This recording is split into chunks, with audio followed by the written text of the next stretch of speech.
Welcome to the Full Court Entertainment Podcast. I'm your host, Sheldon Moore. That's my guy, Charles Jackson. How you doing, man? I'm doing good, bro. Happy Juneteenth, my brother. Happy Juneteenth to everybody out there, man. You know, this our day. This our day. Let me stop before they do something. But I'm doing decent, bro. I'm doing decent. Let me start with an apology. J-Dub, I said you wasn't an all-star this year. I said you didn't deserve to be on the all-NBA team. My brother, you're proving me wrong. You are him. You are a dog. So I'm giving you your flowers from basically all of this season and in this postseason and in the finals. You've been hooping, brother. And I disrespected you on all of that. Charles Digg, he gave you the all-star and the all-NBA nod. I did it. So I wanted to say I'm sorry, brother. You deserve all the respect. And look, man, Caitlin Clark is hurt. Caitlin Clark is hurt. I've always come out and I said, even before she got drafted, I said, man, she ain't gonna be doing all that shooting threes and all that.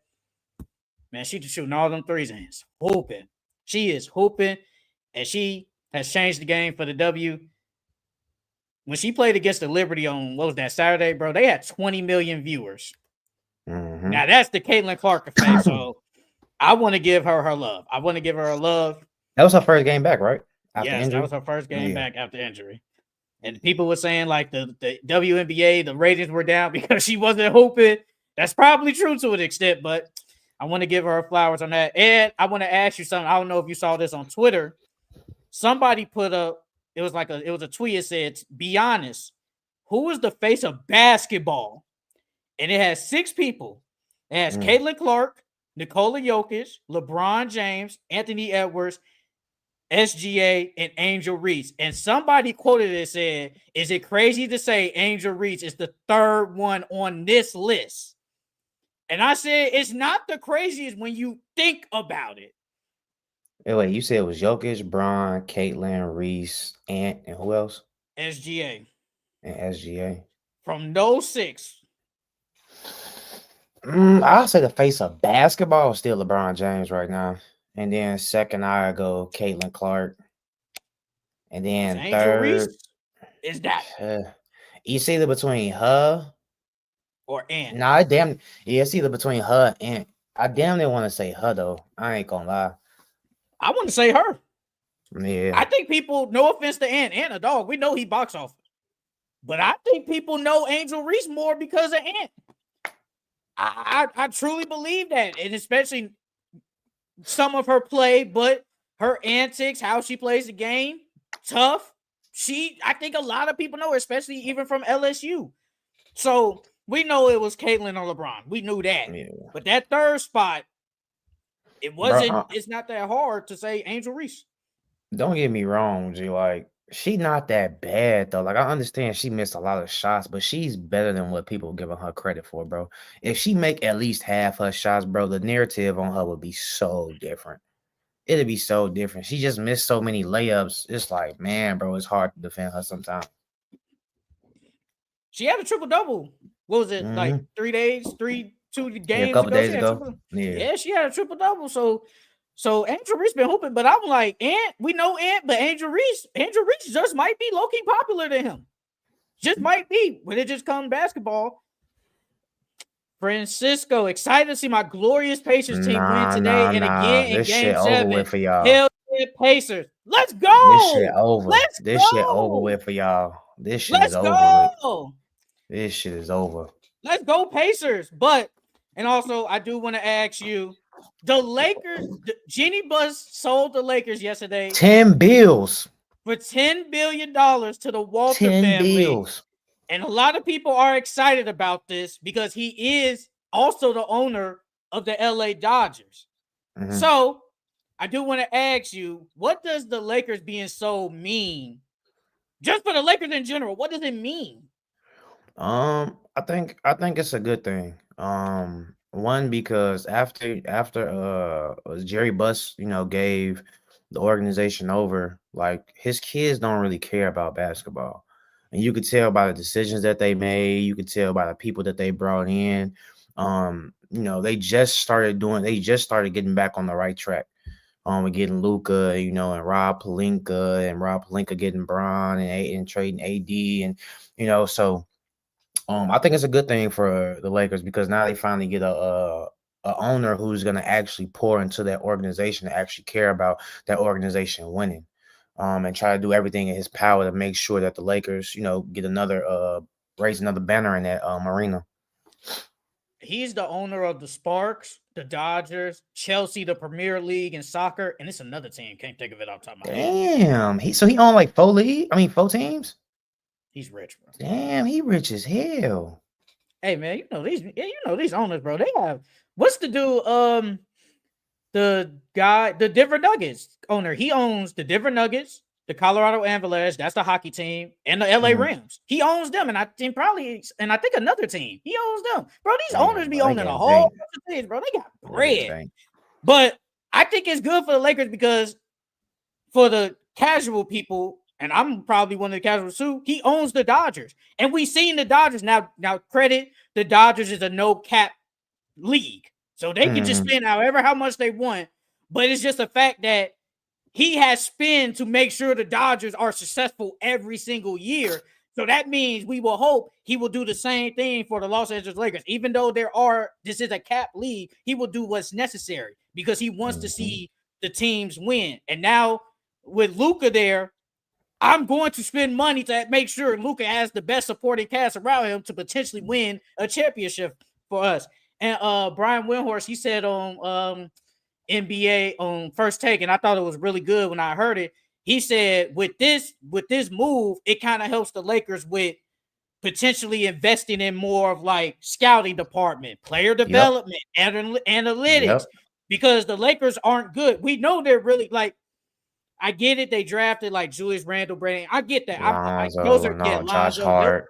Those are good players. But recently, they haven't drafted the best. Like, No, they let's be haven't. honest, they haven't. So he's gonna pour into money to potentially into those departments to make sure they have the best scouting to potentially go after the best prospects, analytics to make sure that what we're doing is on the right court, and just player development. Make sure our players are good. So this is a great move for the Lakers. 10 bands though, 10 bills. Bro, just imagine if he would have bought it full out. I wonder how much they would have charged him. I Hey, think but they. since Well, go ahead. if since but is Rob Pelinka gone? Because I think he I has a don't think so. contract after I thought he next. I just think his signed a new. contract. Yeah, I thought he Oh, signed a he new just one. signed an extension. I think he just signed a new one. Oh, I mean, if okay. he wants, I don't think he's gonna fire him. I don't think that's gonna happen. But if he wanted to, he could. Technically, he technically could. I think Rob is good. I think Rob's good. But I think it's a good move. I think it's a good move by the Lakers to sell because usually these family owned teams they don't get sold. They keep them in the family. They just keep it in the family, and they said this is the largest deal for a team ever in the world Yeah, ever. 10 bills. bro. That's crazy. Me personally, I wouldn't have sold the Lakers, bro. The Lakers are one of the top 3 franchises in the NBA. You know how much money they probably. Well, I don't know how much money they brought in this year, but they bring in hella money every single year. I would not sell them. I think Brian Windhorst said that he had a minority stake. I think he had like 21%, but then he got it up to like 50. And I think the Buzz family owns 61% still, but she's just Mhm. the governor of it. So she's technically not the owner. He can make the decisions. And I think he said that they're still getting 5 billion just from deals. So they're set for life anyway. They're Yeah, set they for been life. set for life. They Yeah, been set for they've been life. set for life. But this is just another great move by the Lakers, and you gotta give them credit. Let's see if they can make something out of this though, and win Luka a championship, man. Win Luka a championship. All right, so I want to ask you. I know you probably saw the video of Stephen A. Smith. He said Giannis is an underachiever if he only wins one championship. Do you agree with Stephen A. Smith's comments? No, bro. First off, he's playing with the Milwaukee Bucks, bro. Besides Giannis winning that championship, they only won one championship in franchise history, bro. So no, he has not overachieved. If anything, I feel like he's overachieved because no one ever expected the Milwaukee Bucks to win a championship in this decade or this century, bro.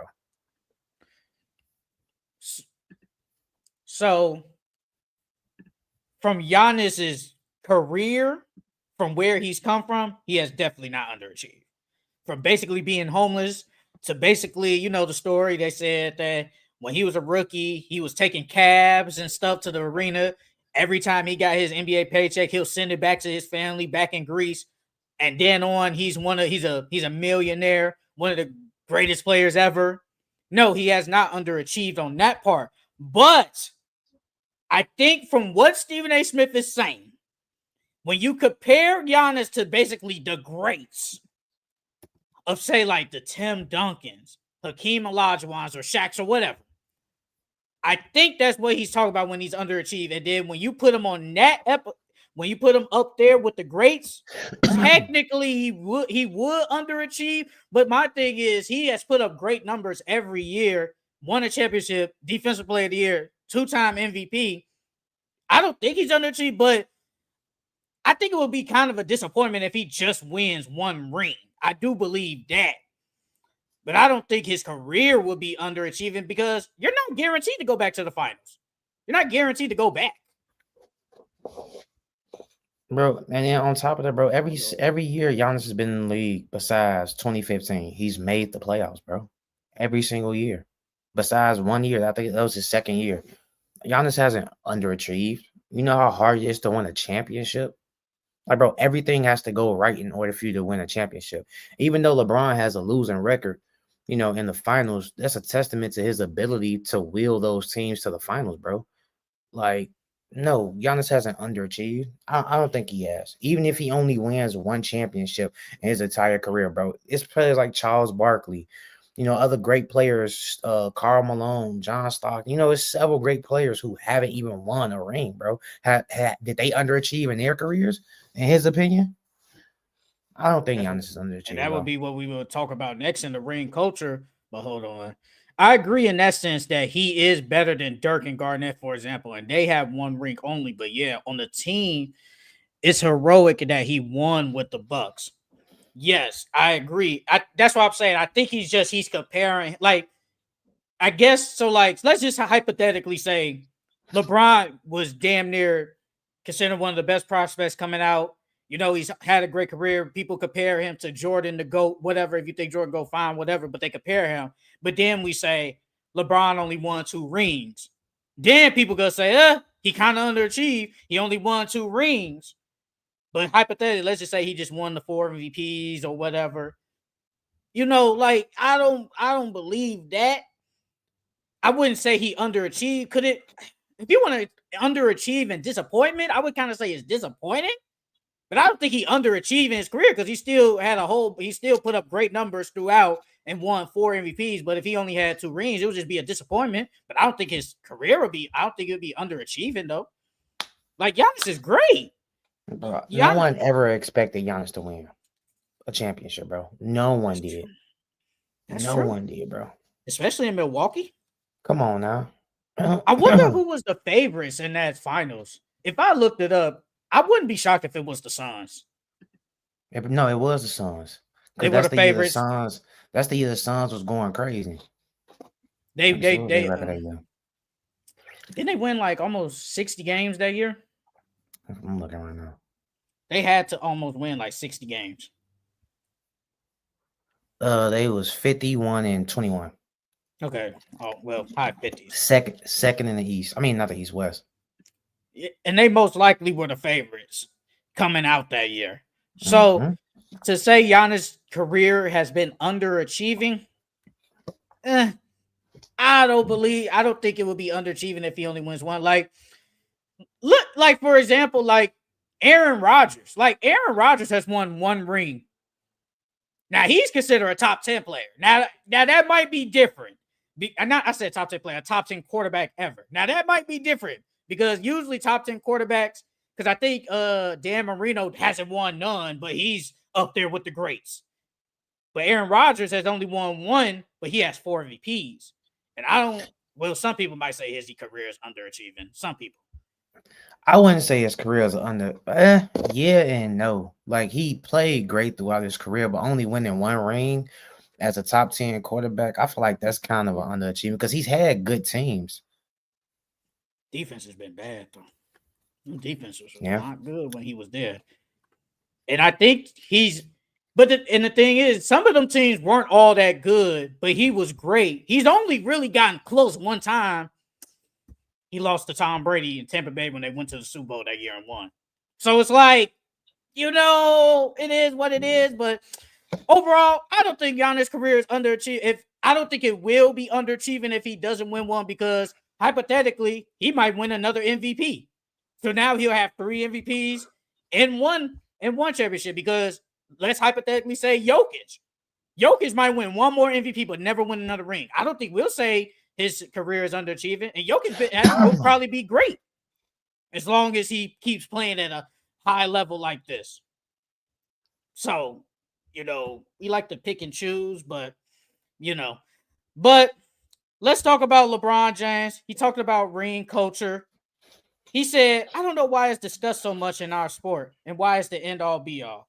Like, okay, you weren't a great player because you never won a championship. Or if you won one, you can't be in the same conversation with this person. You sit here and tell me Allen Iverson, Charles Barkley, and Steve Nash effing weren't unbelievable. Like, oh, they can't be talked about or discussed with those guys because this guy won 1 ring or won 2 rings. It's just weird to me. He said a ring is a team accomplishment. And if you happen to have a moment where you are able to share that with your team, that should be discussed. This team was the greatest team. That team, you can have those conversations. So what are your comments on LeBron James discussing ring culture? I feel like, well, one, I kind of disagree with him because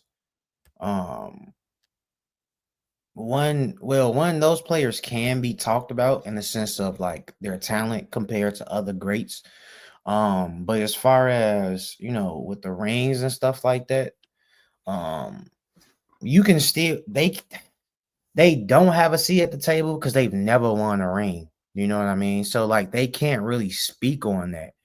But as far as their talent level and comparing them to other greats, you can still do that because of their skill level and their talent. It takes a team to win a championship, not just one player. You know what I mean? So like people not talking about AI or Charles Barkley because they didn't win a ring, that's wrong. So I agree with him on that. But as far like as far as talent, you can still talk about them with the greats. It's just that you can't compare them when you're talking about great players that won a ring. That's just facts. Okay, so like James Harden is the 4th best shooting guard ever, 5th or whoever. If people want to say AI, that's fine. But James Harden is either 4th or 5th best shooting guard ever. James Harden has not won a ring ever, but he has had great years in the NBA. But when it comes to just a top, like a top 2 shooting guard, he can't be in there. He just can't. He didn't win. He hasn't won. He's not better than Jordan. He's not better than Kobe. Damn near not better than Wade. Now people want low-key to put him over Wade because they said if he wins a ring, he has a conversation. Because somehow I do this like hypothetically. I know I'm bringing up another football thing. I think Patrick Mahomes is a better player than Tom Brady. He's not greater than Tom Brady, but he's better than him. Patrick Mahomes does not have to win 7 rings to be greater than Tom Brady. He probably has to win at least 1 or 2 more rings. So either 4 or 5. Now, when it comes to James Harden or Wade, because James Harden probably had a better, I ain't gonna say career. He probably had way more seasons that was just better than Wade's. To some. And if he just wins 1 more ring, if he just wins 1 ring, people gonna say he's better than Wade. Just because he's had just better years than him, has the MVP, and he has that 1 ring. But when it comes to just LeBron and ring culture, I can't put Steve Nash with Steph Curry and Magic. I can't do that. Even though Steve Nash has 2 MVPs, I can't put him in the conversation of one of the greatest ever. Now, I can put him as one of the best ever, but best and greatest are different.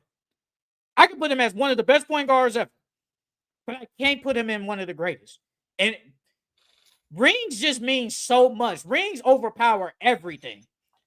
You can win, like, somebody can win 5 MVPs and you can never win a ring. You'll never be at the table with MJ, LeBron, Magic, Kareem. You'll just never be, because a ring just holds so much weight. Should it hold that much weight? No, because I feel like a ring isn't the end of everything, but it should, because that's what we play for. We play to win championships. Yeah. Like you said, you can't be at the same table, but you can put them in the same breath as far as talent. Like Steve Nash can be in the same realm with Chris Paul and Curry, and like Magic, like you said, is one of the best point guards to ever play because he had that skill set and that talent. But if we're talking about, all-time greats, nah, you can't put him up there. He didn't win.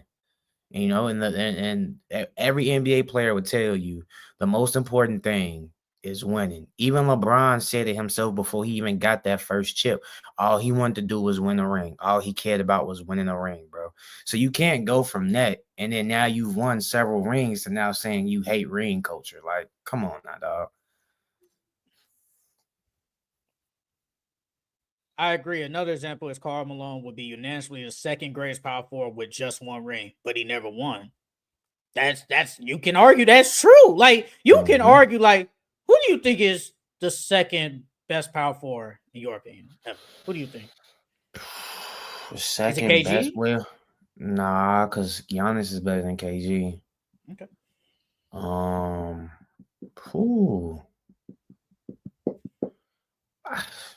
Because first is Timmy for sure. Yeah. I probably say Dirk. Probably Dirk, but if I'm being honest, I low-key want to say Giannis because I feel like Giannis is better than Dirk. Oh no, you ain't lying. I think he's better But than Dirk. Giannis' career isn't over with, so I low-key don't want to give it to him yet until he finishes his career off. But I damn near want to say either Giannis or Dirk. No, that's true. And Karl Malone, you could argue, Yeah, he's probably better. He's probably better than Dirk or maybe KG, but he's never won a ring. John Stockton, he could be up there. He was one of the best point guards ever. He could be up there, but he never won. But rings just matter so much. That's the ultimate goal. Like, that ring, depending on who you are, it beats over everything that you've done. It just has. And that shouldn't be it. But that's just how we make it. That's just how we make it. Like, I don't think no one will ever pass Tim Duncan as the best power forward because he went to the finals. Bro, Tim Duncan is 5-1 in the finals. Like, been to the finals 6 times, only lost 1 time. And if we being honest, they wasn't supposed to lose that one. I ain't gonna say all that. They wasn't. Ray Allen clutch. Why blame Pop for not putting Tim Duncan in the game? No, I was just to say Pop. That's Pop fault. Why he didn't put Tim Duncan in the game? The world will never know. We'll never know why. We'll never know why. And hypothetically, if Tim Duncan wins that, bro, he's 6-0. Then it's technically a conversation with him and MJ as the greatest players ever. It's a conversation. I think people still gonna put MJ over him though. Oh, that's fine, but it's a conversation. There will be a conversation of who's the best because MJ went 6-0 in the finals. Then Tim Duncan say, "Hey, I went 6-0 in the finals." Mm-hmm. So it can hypothetically be in the conversation. So, I mean, like, I think LeBron is a better player than Jordan, but to some, Jordan is the greatest player ever because he went 6-0 in the finals and he had more scoring titles. He has a defensive player of the year. I don't think he has more MVPs. I think they got about the same. I could be wrong. Somebody check that. Could be wrong. But they're going to use the rings over you. That's just how it is. Like, Charles Barkley was great. Never won. He deserved the ring, bro. He deserved the ring. He faced Jordan. If Charles Barkley would have won the ring, he damn near would have been second. Him or Karl Malone, if they would have won the ring, they damn near would have been second or third all the time. So he would have been over Giannis. Charles Barkley? Yeah, I mean, you said they would be second all. You'd be second all time. So I'm saying, I even though don't. Giannis' I career say is they still neck and going, neck. okay. I'll say they neck and neck. I wouldn't put him over Giannis, but I wouldn't put Giannis over him. I say they neck and neck because people forget how great Charles Barkley was, bro. They really do forget. What Simone said? She said, I understand what Brian is saying. Our ring culture has been detrimental in the acknowledging the greatest of the game, regardless of having a ring or not. There are some great players that never won. Yeah, I mean, I feel like they mentioned. I get what she mean. Like, they don't talk about the greats who haven't won the ring as much, but they still do talk about them. You know what I mean? But they didn't win. Like, you know what? Why am I talking about, the greats that didn't win? I mean, they still get their acknowledgement and they love, but we're not going to talk about them as much as the players that won. No, that's true. Because look, AI is great, but we do not put him out there with Kobe and MJ. We just don't. Mm-hmm. And that's because he didn't win. If he probably just wins one ring, I think we wouldn't say he's better than them or greater, but I think we put him like we talk about him. Yes, yeah, we talk about him. We talk about him. Chris Paul probably never wins another ring. And if he would have won one ring, he would have probably been up there in the conversations with, say, Isaiah Thomas and Steph Curry. So, that's just how we kind of do it in the NBA. Should it be like that? No. But that's just how it works. Because if LeBron has never won one, and he's been doing this all his career and never won one, you would never be in the conversation with MJ. Never. You wouldn't. And that's just how it is. You have to win rings because that's just how it is. You play the game to win championships. That's the ultimate goal in sports, to win. Now, does everybody want to win? No. Everybody don't want to win. But that is the goal, to win championships. Everybody want to have the celebrity life. All the girls, all the cars, the big houses, the money. You want all that too, but the goal is to win. And if you don't win that one ring, you just don't put in conversations like how you're supposed to. Unless you are like Barry Bonds. Barry Bonds was one of the greatest players ever, even if some people thought he cheated. Whatever. They don't put him in the greats of baseball because he never won. He never won. So, I mean, it is what it is. So, if you don't got nothing else to talk about the ring culture, let's start with this. Then we can move on to the main thing. Which superstars or star players next year which superstars or star players have something to prove going into next season? Who do you got first? LeBron James. Wow. LeBron James has something to prove next year because he's a year older. So can he still play at the same level he's been playing at? 2, can he win the Lakers another championship before he retires? And 3, can he add, more onto his legacy? Even though his legacy is already cemented, but can he get another ring? Can he increase? Of course, he's going to increase his scoring because he's playing another year. But how far can he get ahead of MJ? You know what I mean? So, yeah, LeBron got a lot to prove next year. Oh wow, I was not expecting that. I'm not gonna lie, I was not expecting LeBron because I think LeBron don't need. What more does he need to do? He's done everything he needs. Multiple MVPs. On the Lakers, won a championship with the Lakers, has 4 rings in total. It's like the scoring champ, the all-time leading scorer. What more does he need to do to prove anything next year at age when he's going to be 41 years old? I just don't think he needs to do anything. I am really shocked.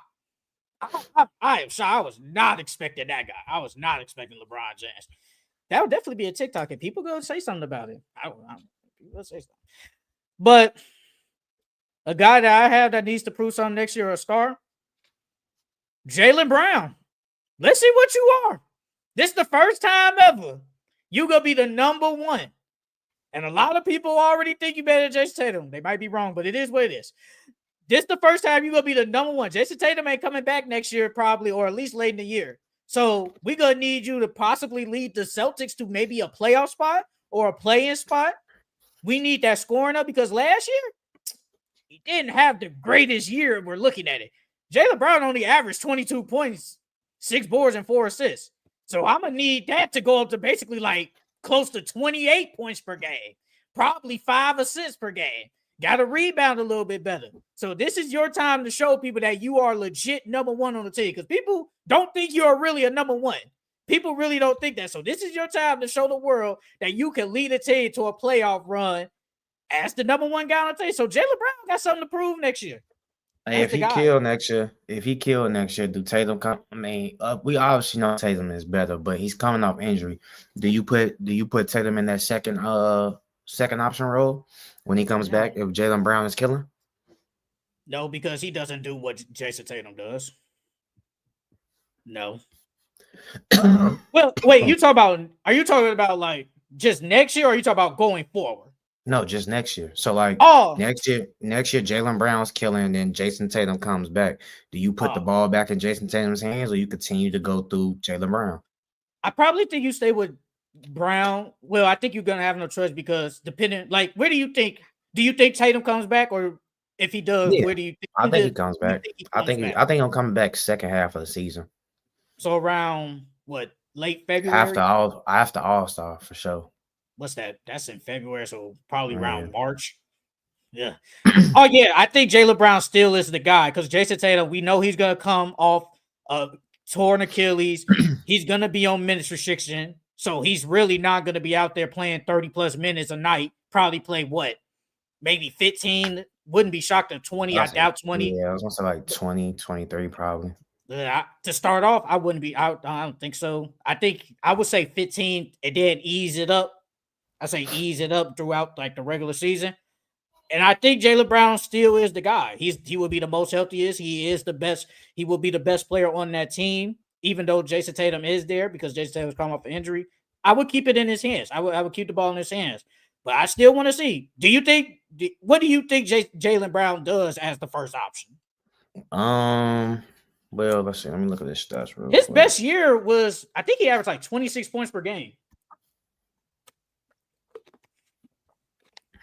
I think that was his best. Yeah, that was in 2022, 2023. And that's when Tatum averaged 30. Yeah, so I expect him around like that. I don't know if he can get 30, but I expect him to have around a season like that where he averaged 26.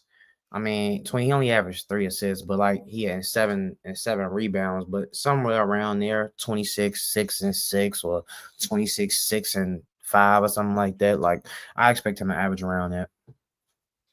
So now, if he's the number one guy, they're gonna put the best defender on him now. He usually doesn't get that like the Tatum. He has to facilitate more like Tatum. He has to rebound. Jason Tatum is the best rebounder on the team. He's the best. And if you say trade Porzingis, who is rebounding for y'all? And Al Horford, if he does come back, who's rebounding for y'all? So you have to be one of the best rebounders for the team. You have to be the best scorer for the team. It's a lot of stuff that he doesn't do, and that's because Jason Tatum is on the team. But since he won't be there, he has to do kind of majority of stuff. You have to be a better passer. Tatum was technically the point guard. Technically. So I want to see how he do. I think he's going to be good. I think he's going to be a really good fantasy player. If somebody wants him, definitely going to be a good fantasy player. But let's see how you do in real life. And I think he can do it. We just never seen it before. This will be the first year he goes in as the number one guy. He will go in as number one guy. Another player I got, Donovan Mitchell. After another second round exit, even though he did kill the entire playoffs, I think he has something to prove. A lot of people put smut on his name. They had the best record in the East, and they got bounced in the second round by the Pacers. So he has to prove, can he actually get his team over the hump? You have a great team. You have a complete team, but can you get them over the hump?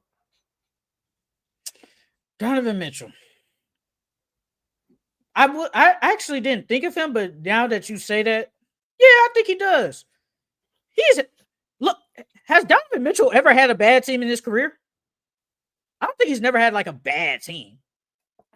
I wouldn't say bad. I think all his teams were like at least decent to really good.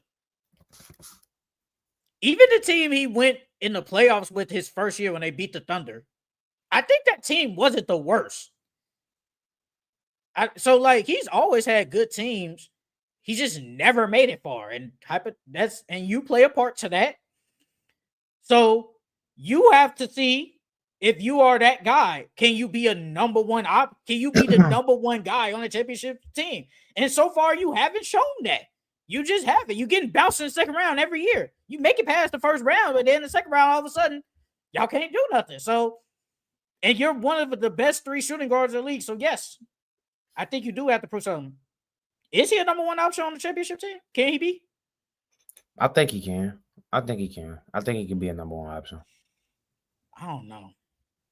I feel like he's kind of like in that like in the Jalen Brunson type role, like not role, but in that tier. Like Jalen Brunson's great, Donovan Mitchell's great, but I don't think they could take me over the hump to lead me to a championship. I think you do need, say, like hypothetically, like a LeBron or something, or maybe a Kevin Durant. Like I think you need a guy like that to say be my number one, and then we can have this scoring guard to be my second option. I mean, if you think about it, the Pacers and the Cavs, they're built similar as far as like there's no clear cut.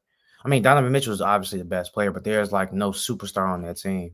I feel like if they was healthy, they probably would have made it to the finals, and then the smut on Donovan Mitchell name, changing the narrative on his name would change a lot. I think they would have got smacked by like OKC. Yes, I think they would have got smacked. I think they would at least won 2 games like the Pacers for sure. I think it would have. I think they would have won 2. I think they could have won 2. I think they would have lost though. I don't know who's guarding who on the Cavs guarding SGA. They match up well with them. Who guarding SGA? Nobody can guard SGA because at least I can say this with my heart.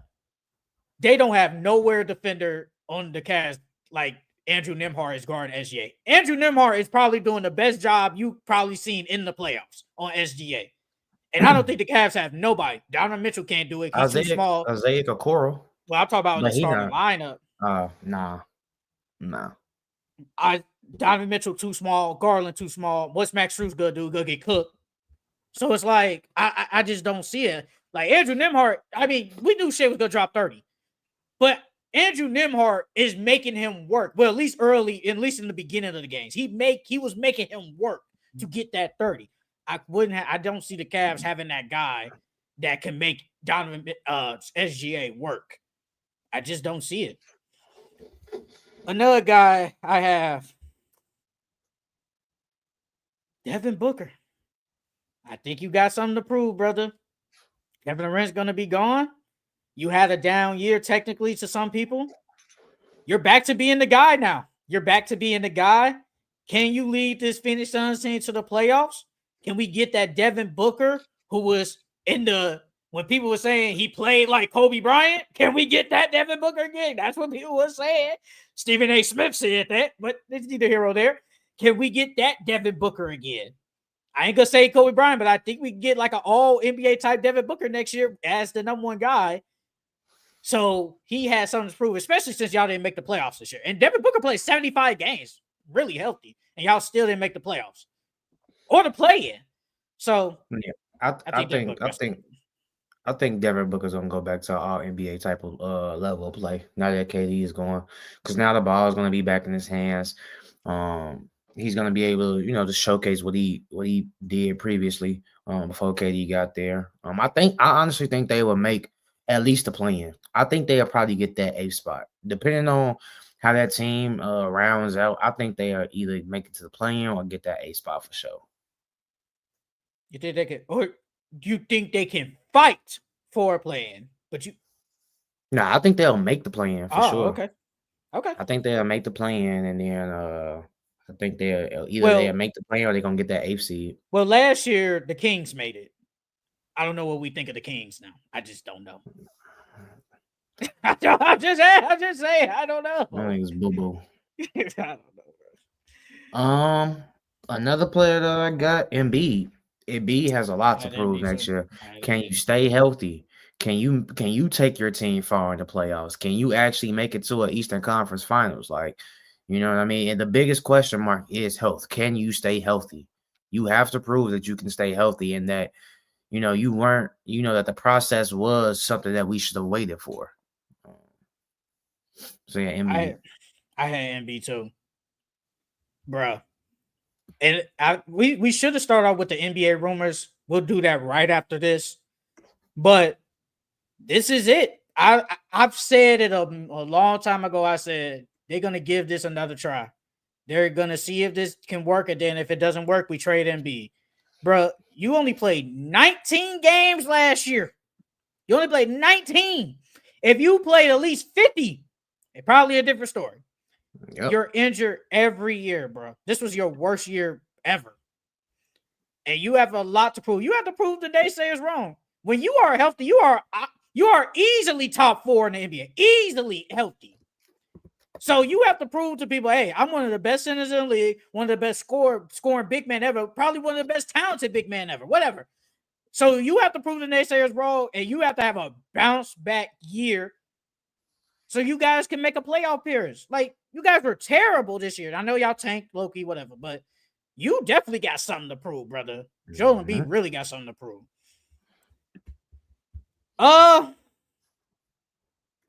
We probably got this.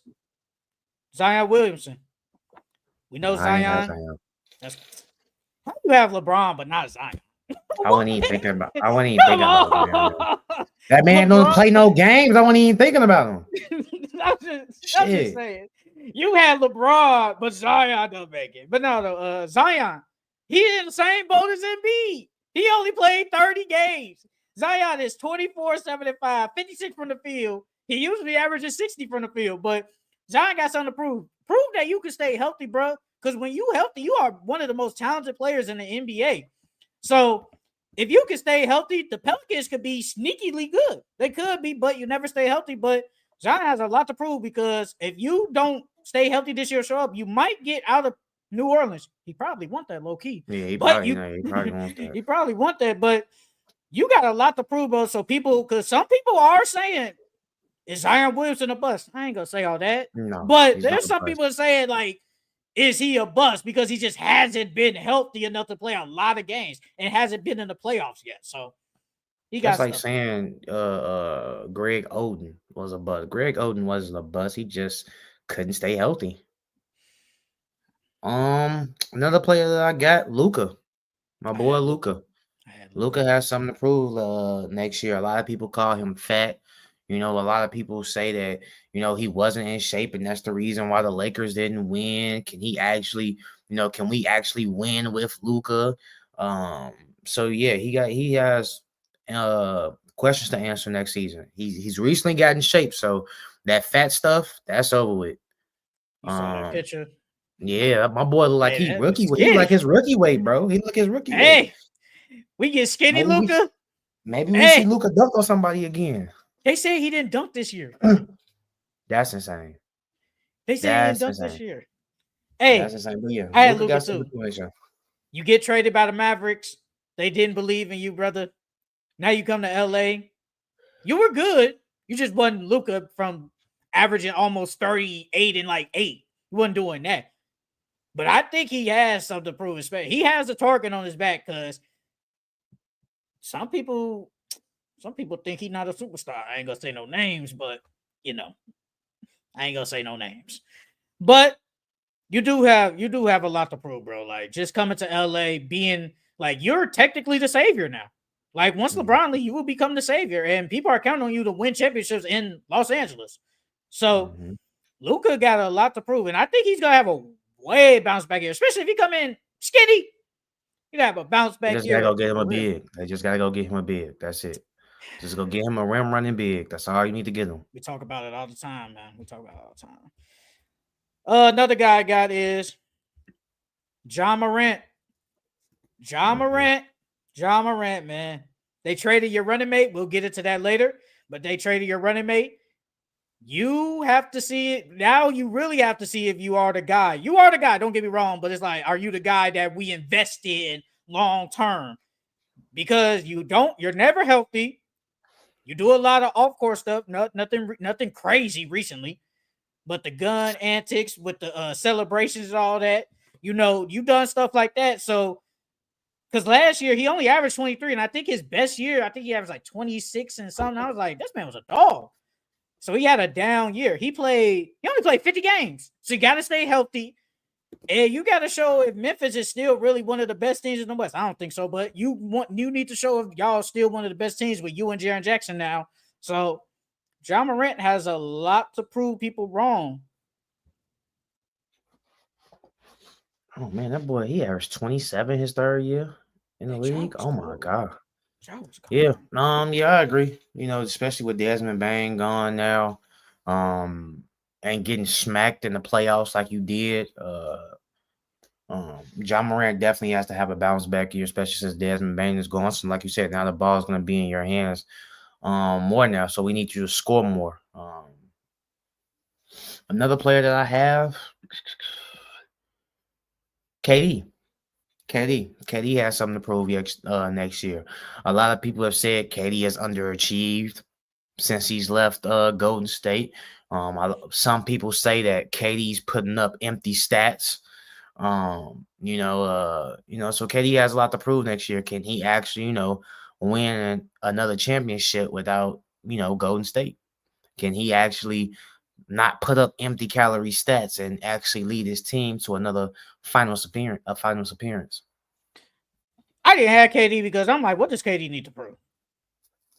What really does, like, the only thing he needs to prove is can he win without Steph Curry? And from what it looks like, it might not never happen. So I'm just at the point where you don't need that, bro. He's one of the greatest players ever, one of the greatest scorers ever, 2 rings, 2 finals MVPs, an MVP. What more the man gotta prove? He don't need to prove nothing to these people. He just like talking to people on Twitter. That's all he like to do. And I ain't got no problem with that. The last guy I got is LaMelo Ball. LaMelo Ball has a lot to prove, bro. You're another injury-prone guy. You are very talented. You are a very talented player. But people, like, I think if LaMelo Ball stay healthy, he could be in that conversation of, like, I would say, like, top 6 point guard. Somebody say he could arguably be in the top 3.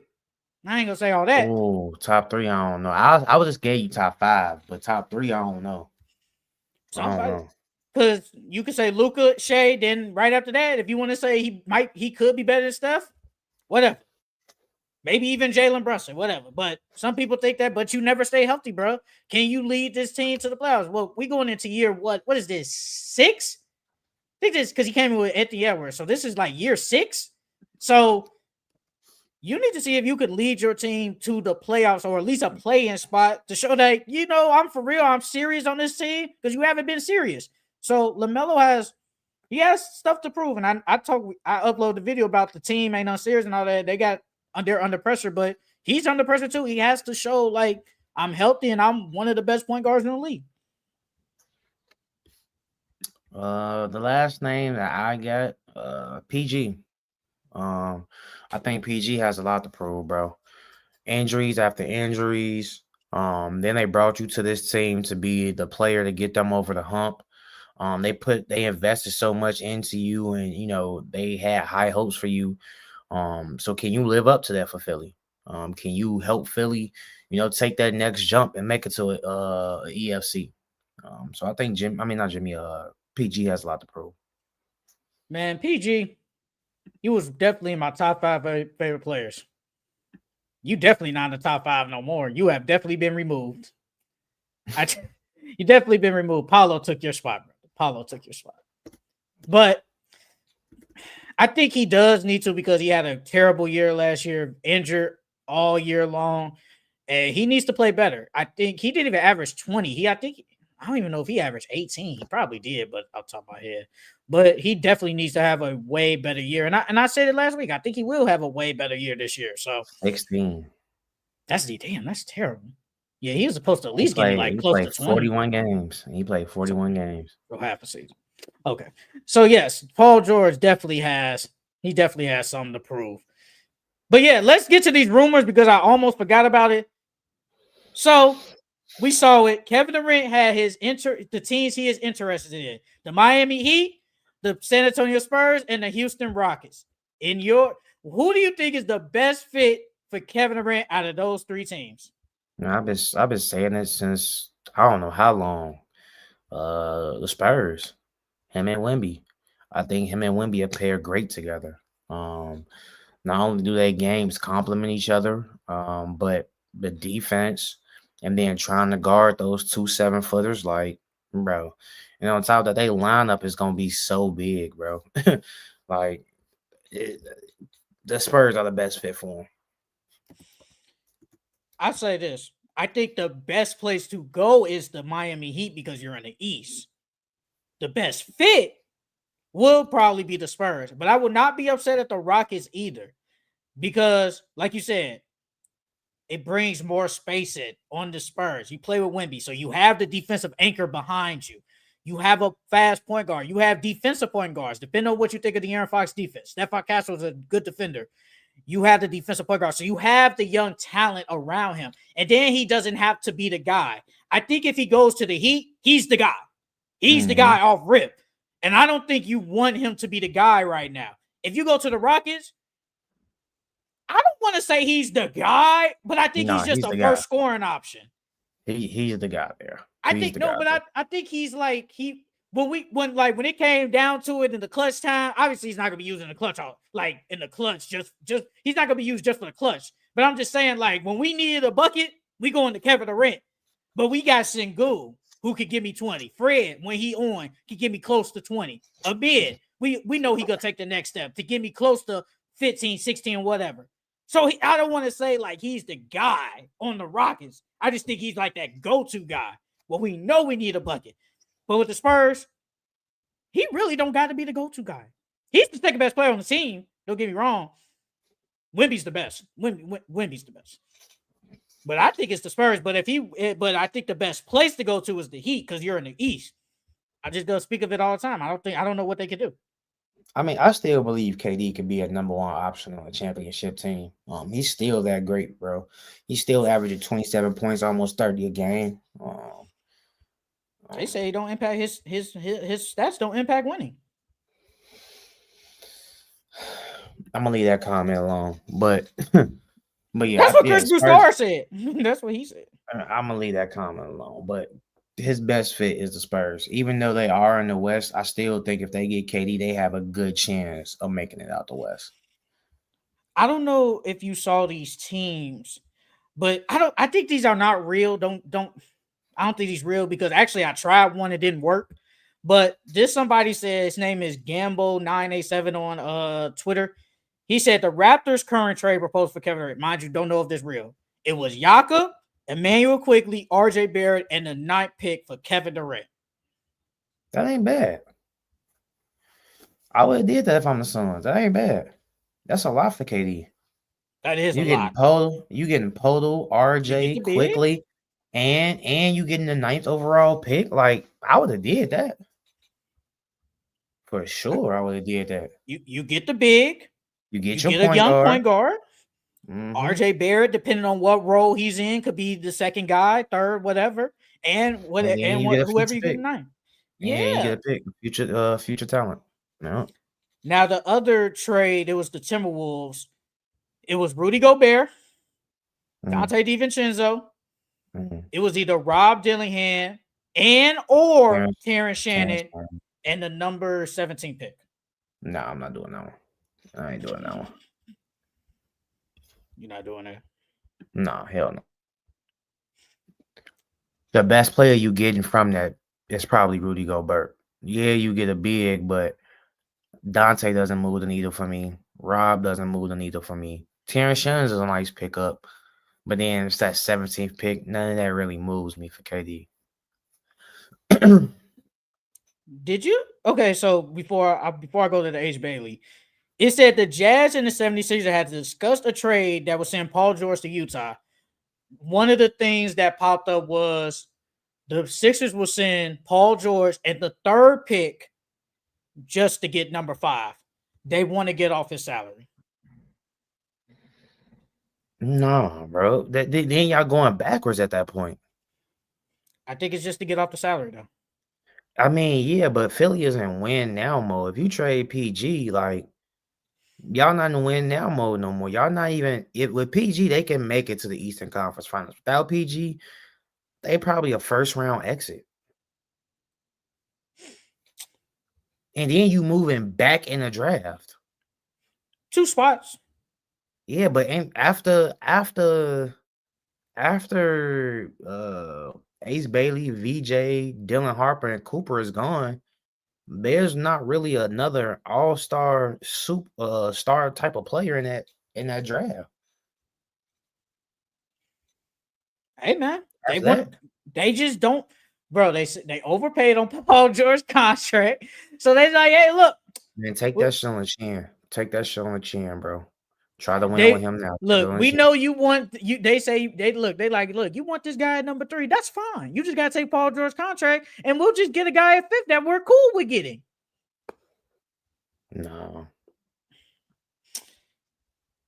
Okay, so did you see that? I know we gonna get into our mock draft, but did you see that Ace Bailey has not done no type of workouts with no team, and then that recently he canceled his Sixers workout, and then there was a report that said he wanted to is this it? He wants to go to a team where he can have a clear path to stardom. Yeah, okay, so before you go, I just wanted to read this thing. It said Ace Bailey's camp is looking for a franchise that will guarantee Bailey a starting spot, like you said, in heavy minutes early in his career.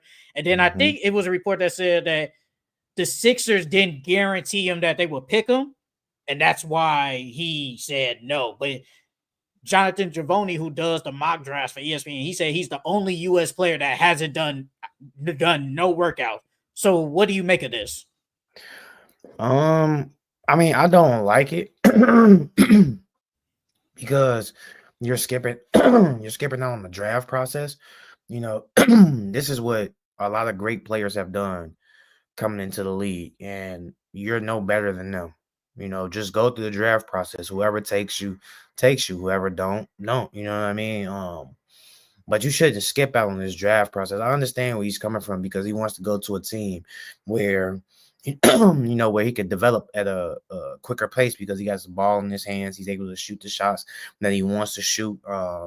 He's able to be that number 1 option, that go-to option, and help develop his game into, an all-star caliber player. Because if he goes to any one of those teams, if he goes to he's not going to the Mavericks, but he's not going to the Spurs either. But if he goes to Philly, he's not gonna get ticked like that. He's not gonna get a chance to play heavy minutes or shoot the shots that he wants. If he goes to Charlotte, he's not gonna be the go-to option. But if he goes to Utah, he's the number 1 option. You know what I mean? So I think it was a strategic move to try to get. I think they're gonna trade Lloyd, bro. I don't think Lloyd's gonna be there. If you think they trade, I don't think Lloyd's gonna be there. Okay. But yeah, so I get it. It's strategic to the point where they want him to go to a team where, he can get his rocks off. You know what I mean? He can make a shoot whatever shot he want, play as many minutes as he want. So. Real quick, did you base your mock draft off this? Because I didn't, because I made mine way before this even happened. Yeah. Okay. Somebody, I don't know why, but I've seen a lot of Nets Instagram on my feed. They say he's trying to get to the Nets. I don't want to go there. And they picking that. You just said he wants to start and do whatever. If he goes to the Nets, he does the Nets, bro. I ain't trying to go to the Nets, bro. He can do whatever he wants, though. It's the Nets. I'm not trying to go there, though. I ain't but trying to go there. But don't you want to have that starting spot? Can get the most shots up? Shit, he can go to the Wizards and still be their go-to option. If we being honest, he can go to the Wizards and take He can Not go, if bro. He Jordan can go Poole to the can do Wizards it. and take whatever shot he want, do whatever he want if he go to the Wizards, Not bro. if Jordan Poole there. He'd be they first, if not second best scoring option, bro. Oh, well, you could say Sar. Only person I could put over him is Jordan Poole, and Jordan Poole's been in the league longer. He's been doing it longer, but he can arguably fight for that number one scoring spot. If I just want to hoop, be that guy. Because look, bro, like Sar, I think we can say that the Hawks are in a better situation than the Wizards. Sar went to the wire. He basically said, "I'd rather go to the Wizards where they are, where he knows they are bad, and where I can just do whatever." And if, like you just said, but in that report, y'all kind of said the same thing. If I want to have a clear path of starting playing heavy minutes and just hooping, why not go to the Nets? Why not? If that's how you think, but if you just want to go to a good situation and be a good player, that's fine. But if you want to go somewhere where you can just hoop, why not go to the Nets? You're going to play heavy minutes all day. They don't have, well, who do the Nets have? They don't have anybody. Cam Thomas. That's about He's it. a restricted free agent. Do you even want to pay him?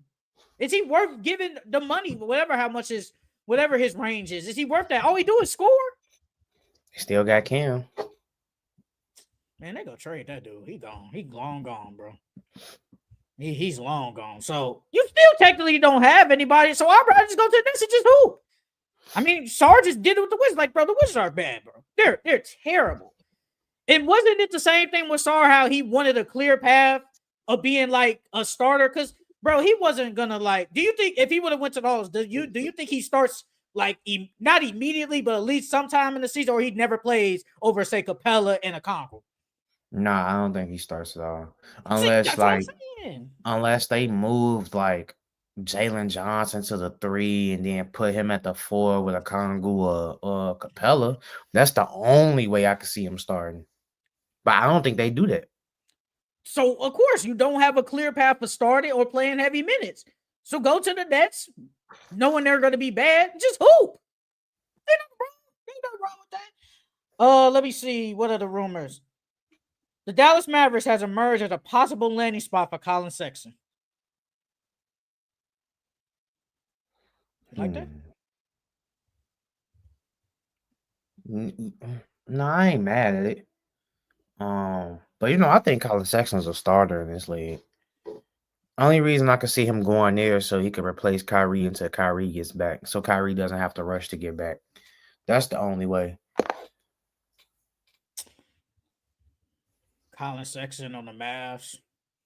It's not the worst. I ain't mad at it, but it's not the worst. I think you get another scoring option. I think he might start eventually. I mean, he starts right away because Kyrie's not there. Then when Kyrie comes back, he probably goes to the bench.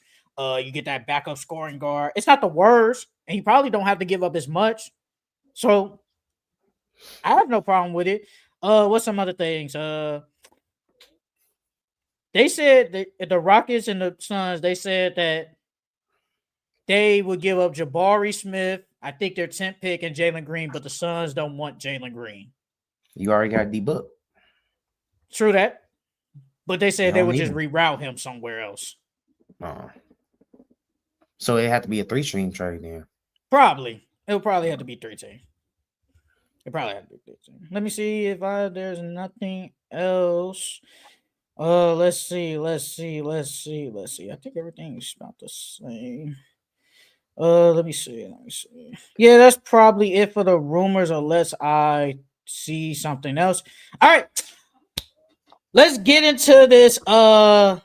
This Orlando Magic and the Memphis Grizzlies trade. Blockbuster trade. The Orlando Magic trade for Desmond Bane and the Memphis Grizzlies get 5 first-round picks, Cole Anthony and KCP. What is your reaction to Desmond Bane getting traded to Orlando Magic? This is what I didn't expect that. I didn't expect them to go and get Desmond Bane. But I like it though. They starting 5 would be Suggs, Bane, Franz, Paulo, Wendell. So now that they have they point guard and Suggs now they have more scoring with Desmond Baines. I like it. I like it a lot. The defense is going to be a little bit better. Desmond Bane plays great defense. So there's not going to be a drop off there, and then the offense should run even better now and run more smoothly now, because now you have a knockdown shooter in Desmond Bane, who was a 50-40-90 guy last season. And then on career, he's averaging 41% from three, 89 from the free throw line, and 52% from the field. So, you got a knockdown shooter. So now it opens up driving lanes for Paulo and Franz. And then now you can't double Paulo anymore, because he's just going to kick it to Desmond Bane or Suggs, and they're going to knock it down. And then now you open up room for your young guys to see what your young guys got. And Tristan Da Silva and Caleb Houston and Jet Howard. So now you get to see those guys and develop those guys a little bit more. I love this trade. I think the Magic did exactly what me and you always talk about every year. They didn't get the guy that we thought, but Desmond Bain is better than Simons. Might be better, but they got another guy. They got another scorer, another shooter. Desmond Bane is a decent defender. And another thing, he's another ball handler. So that means Paulo doesn't have to handle the ball as much, or Franz doesn't have to handle the ball as much. They got what they needed. And I know people going to say, well, it's 5 first-round picks. Bro, look, I always think of like, the Magic were just 41 wins. I expect them to probably at least get to 48 to 50 now. I expect them to get that with Desmond Bane. They could potentially be there. Could they be Indiana of this year in the East now? There's a chance. There is a hypothetically chance they could be the Indiana Pacers. And you gave up 5 first-round picks, but what are those picks going to be if we're going to be good? They're only going to be in the 20s. So now, could you potentially get a late bloomer? Maybe, but we ain't thinking about that. We just got the guy that we needed. And look, Mikhail went for 5. Rudy Gobert went for almost 5. But it is Desmond what Bane it is. is better than Mikhail. He's better than Mikhail. He's better. We know that. But maybe you have to pay a little bit more if this is your guy. And the thing is, you got off KCP contract. KCP was bad last year. He was just bad. And they was like, look, I'd rather pay Desmond Bane close to almost $40 million than pay KCP 20 and being bad. That's what we do. They gave up. What did they give up? And then he just signed the contract extension, didn't he? Not this past I think summer. I think he got like 4 years left on his deal. Yeah, so this is your core. Like, this is your core now. Suggs, Desmond, Bane, Paulo, and Franz. This is your core. So you're rolling with this for the next like 3 years. And I have no problem with it. They gave up the pick. They gave up their 2025 pick this year. The 2026 first round pick, which is basically it's include Phoenix or Wizards. Technically, that might become a lottery pick, because it's basically the Grizzlies get the worst of either the Suns or the Wizards. And if the Wizards are bad again, it most likely becomes a lottery pick. You get pick in 2028, 2030, and it's a pick swap, in 2029, top 2 protected. I mean, look, you live with it. I think this is a great deal. I'm like, they finally got another offensive scorer, bro. Now you have 3 legit offensive scorers on your team. You can honestly put them at the top of the East. I ain't saying they might be better than top 6. I'll give them top 6 though. I honestly think they might be top 4. They could be top 4. Like, just off of what we're looking at, and obviously moves have to be made. Like, you can argue, are they better than the Knicks right now? Nah, I wouldn't put them over the Knicks. Well, I don't know. Depending on what coach they get, shit, that makes a big difference. But no, I wouldn't put them over the Knicks. Are they better than the Pacers? Or are they in the same tier? They're in the same tier, but if I had to say, just by like a hair, just by a little bit, I think we could put them better than Boston. Next year, yeah. Yeah, right now, yeah. Because they ain't got Tatum. Are they better than the Sixers? I'll put them in the same tier with the Sixers. If the Are they Sixers is fully healthy. are they better than the Cavs? I don't think so. So, like, you can argue there are technically a top 3 team in the East. And I saw somebody say they damn near they might go to the finals. I ain't say all that. Yeah. It take a lot of luck. It takes luck. It takes skill to get there. I love this. I love this for the Magic, bro. Like, I really do it. This might unlock Paulo and France now. No, And it I will. and I like it because I think management said, look, you two are our guys, and we're gonna build around you two guys. We're not gonna break you up. We're not doing that. Because I think I asked you this months ago. I was like, this reminds me of how Tatum and Brown were. You know, two guys that are really good on a team. Who's the guy? Who's better? Do they fit together? But they said, you guys are our core players, and we're just gonna build around you guys. That's what they doing. And I love this for them. I give it like an A+ on the Magic side. And I think for the Grizzlies side, you can speak on the Grizzlies side too. I mean, the Grizzlies, I don't think this is not a rebuild unless they trade Jaren Jackson. I think this is a retool. And we talked about it a lot. You can't really sign 3 players to these super max contracts no more because then you won't have a lot of depth. And the Grizzlies, we talk about the Grizzlies had a lot, like one of the deepest teams in the NBA. And they chose basically to have that great point guard and that great big man and Jaren Jackson. And we're going to pay those guys, and you guys lead us to the championship. And then, and we do want to say make a move or whatever. We got 5 first round picks now. So I think it's an A+ for them too. They got off that big gigantic contract. Yeah, you get KCP, but that's whatever.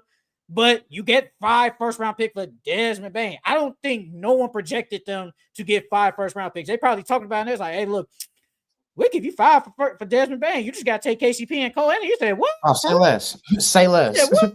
For real? So, yeah, I think it's a great move for Memphis, too.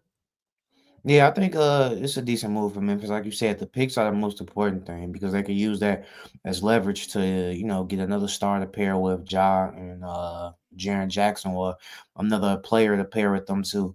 Only thing is now they have a lot of guards. Now, granted, Ja does stay injured a lot, so Cole Anthony and Scottie Pippen Jr. would help with that. But yeah, it wasn't a bad move for them. It wasn't a bad move for them at all. Bruh, I took a picture of like the extensions that. Oh, it's right here. So John Morant is a potential extension. Ja can sign a 2-year 128, and Jaren Jackson can sign 4 for 147. You said 4 for 147? 4 for 147.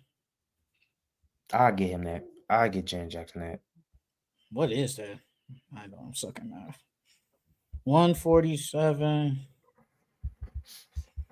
divided by 4. That's 36 a year. He ain't worth 36, but it's better than 40. It's better than giving him 40. And Ja, that's 64 I say a year. he worth like That's I say 64. Jaren Jackson around like 30, 32. That's 64 a year for Ja. If he signs that 2 years. Do you give him that, even though with everything that's been going on with him? Yes, that's my star player. That's the guy that brings butts and seats. That's the guy that brings attraction to this team. He's the one that gets us these nationally televised games. So yeah, I'm paying Ja. Ja shouldn't go anywhere. If you want to trade somebody, trade Jaren Jackson. Ja can't go nowhere, bro. Did you see that report? Did you see that report that said the Knicks see the parent of Jaren Jackson Cat as like a dream parent? Did you see that? No, bro. It's a dream front court parent. Bro, ain't no they not well. Cat's been rebounding lately, but I don't know about that one. I just said they fouled too much. They Yeah, bro. You ain't gonna have your best players on the court. They both gonna foul out. Over and under, they foul out hella games. Together? Yeah, together. They both foul out the same game. How many games? Was it 82? I say 15. Over under 15 games. That they both foul out. Under, yes. That's a lot. I thought you was gonna say like 4. thought you were gonna say like 4 games. Easily under. But I just would you if you're the Magic, would you have traded 5 first round picks for Desmond Bane? Would you have done it? I mean, yeah, because we're gonna be good, unless it's like an anomaly. Even when Paulo and Franz both got hurt in the same season, they still ended up with a decent record. So it's like even if that does happen again, now them picks are not gonna be good picks. If anything, they're gonna be 15 or lower, if anything. So on top of that, what guys are coming out that's getting drafted 15 or lower that's gonna be better than Desmond Bane, bro? You're not really losing nothing because your team is going to be good for those years. So now I understand if it was like if they would have been butt or they're, what I'm saying, something like that, then it's like, yeah, you gave up 5 first round picks and y'all, but now y'all finna get up lottery picks to a good team. But that's not the case at all. I think one of the good things is they didn't have to give up Jalen Suggs because I think Jalen Suggs would have been one of like the pieces if say you would have got like a better player. Let's just hypothetically say like he would never get traded, obviously, but like Luka, you would have to probably put Jalen Suggs in the trade at least. Is he worth? No, he's not. But I'm just saying he would be like the guy that has to be in the trade at least. And they didn't have to put Jalen Suggs in there. He's one of the best perimeter defenders in the league. And then they saw their point guard problem by doing that. Because they need a point guard. Now all you gotta do is just move Jalen Suggs to the point. Yeah, point. You got Jalen Suggs, Desmond Bane, Franz, Paulo, and you stick with Wendell. Now I know you said off camera, you said gotta get something better than Wendell. Yeah, you gotta get something better than Wendell, bro. Like he's had enough time to improve and to prove himself, and he has not done it at all. Bro, it's it's bad, bro. It's bad when they starting Gogo Batazia over you. No, not Batazia ain't bad, but ain't no way he should be starting over Wendell some of these games, bro. Wendell played 68 games and he only started 51. He should have started every single game he played last year. And he shot 23% from 3 last year, bro. He been trying to shoot threes, but he can't, but he doesn't hit them. That's terrible, bro. His best year, he shot 37%. That was in 2023, 2024. He hit like 1 and took 3. But you gotta find something better than Wendell, bro. I love this move. I'm glad they got the guy. Hey, Paulo's my guy. Hey man, look, bro, that offense is gonna be so nice next year because you literally got 5 players on the court that can at least shoot a 3. Even though Wendell is butt at shooting 3, he can still at least hit them. Bro, and so now it's gonna be so hard to close the gaps on Paulo and double Paulo and Franz, bro. Bro, they shot from 3. They were 30th. They was ranked 30th in 3-point shooting last year at 31%. That is horrific. They probably gonna be in the early 20s this year. But just the fact that Desmond Bane is there just changed everything. They were ranked 27 in shooting. He changes that. Points 105. He changes that. Oh yeah, they at least going to 110 plus for sure. That was ranked 28th in the league. Their offense was really bad. And what was the 15th? How much is the 15th? Unless you didn't write it down. How much did the 15th score per game? Like you said, the Magic scored 105. What was the 15th team? What did they score per game? Let me go. I just looked back at my old notes when we was talking about the play-in, and I wrote like, hey, but so obviously Paulo's the first option. Who's the second option? Is it still Franz, or do you go Desmond? Or do you still, or you put Desmond Bane though? I think it's because Desmond. I think Desmond Bane's the better scorer. No, that might be true. I think it's still Franz though. I think Franz just need to work on his shooting. That's it. Yeah, that's literally it. That is literally it. I think it's still Franz. I don't think he is. Desmond Bane better than Franz? I don't think he's better than him. I don't think Franz clears him though. I don't think he clears him. I think he's better, but I don't think he clears him. I think Franz will be the second option, but Desmond Bane will be what will score more than him next season. You asked for points per game? Yeah. Wait, who scored more points? I think Desmond Bane will score more points. He'll average more points than Franz, but Franz would be the You second think Franz option. can't average 20? No, I Or mean, you yeah, think he all gonna average three? 20. I You think think all all three three can gonna average? average 20. Oh, all Yeah, I think three. all three. He Yeah, didn't all even three average gonna have. 20 this year. He averaged I think 19. Close to it. 15 was the Suns with 113. Yeah, bro, they gonna score over that. They gonna average over that. Yeah, the Magic was dead last at 104.9 points per game. Dead last. Yeah, they Dead scoring more. last. Yeah, they scoring more than that, bro. Shooting, I say in the middle of the pack was because shooting was ranked 27 at 44. It was around the Bulls were 15, they were 46%. I don't know And if with they the gonna get there. and with the 3-point shooting, 3-point percentage at least. Let me see. They were man, if it loads up.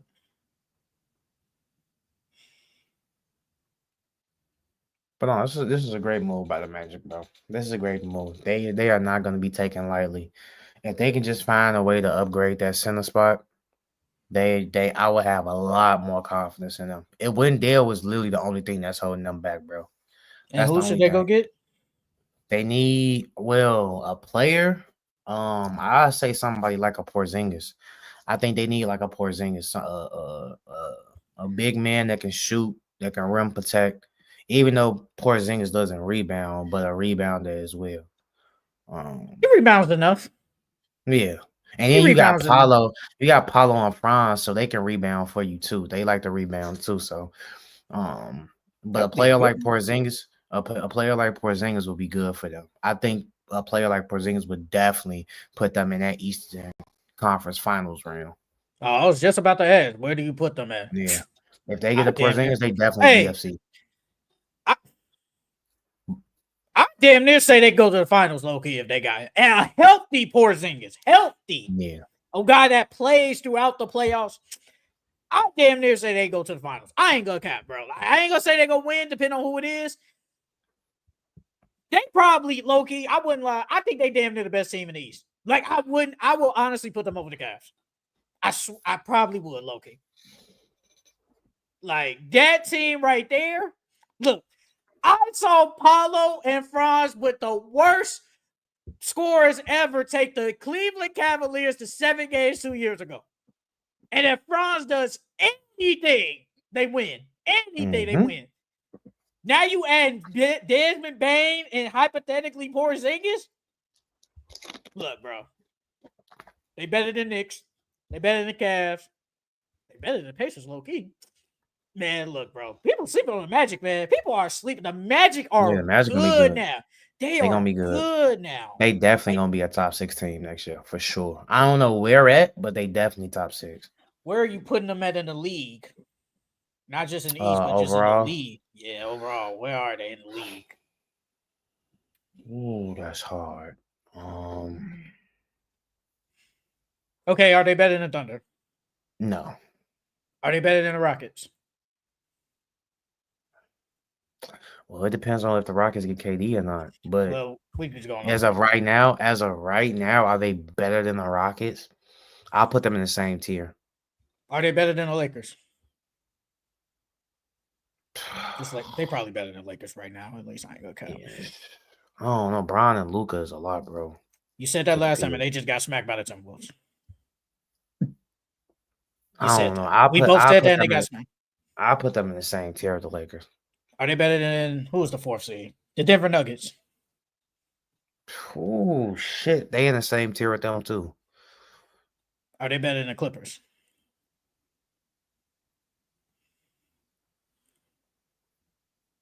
I want to say yeah. My gut's saying yeah. Are they better than the Timberwolves? Yeah. Are they better than the Warriors? Yeah. I think every other team they better than. Are they better than the Mavericks? With Kyrie. I'm putting Kyrie in there. I'm putting Kyrie in there. We know they getting Coop Flag, so with Kyrie. I don't know though. They in the same tier with a lot of those teams in the West. So I can't necessarily say they like top 10 or top 15 because there's so many good teams in the West that they in the same tier with. Like most of them, damn near all them teams that you name, they in the same tier with, probably besides not OKC. They're probably low key in the same tier, or you can argue say they're better than outside of OKC. They can hypothetically they could be better than these teams. I'm not gonna cop. Yeah, not for sure. But I wouldn't. I can't say they like a top 10 team. I gotta see all the moves that's made this offseason. But they are definitely a really good team. Are they top 15? Yeah, they at least top 15 for sure. I probably I'll probably put them in the top 15. Okay, we're gonna get into our mock draft, but real quick, I saw a comment, and it wasn't on ours. It was another podcast I was watching. Who's the better player, Paulo or Zion?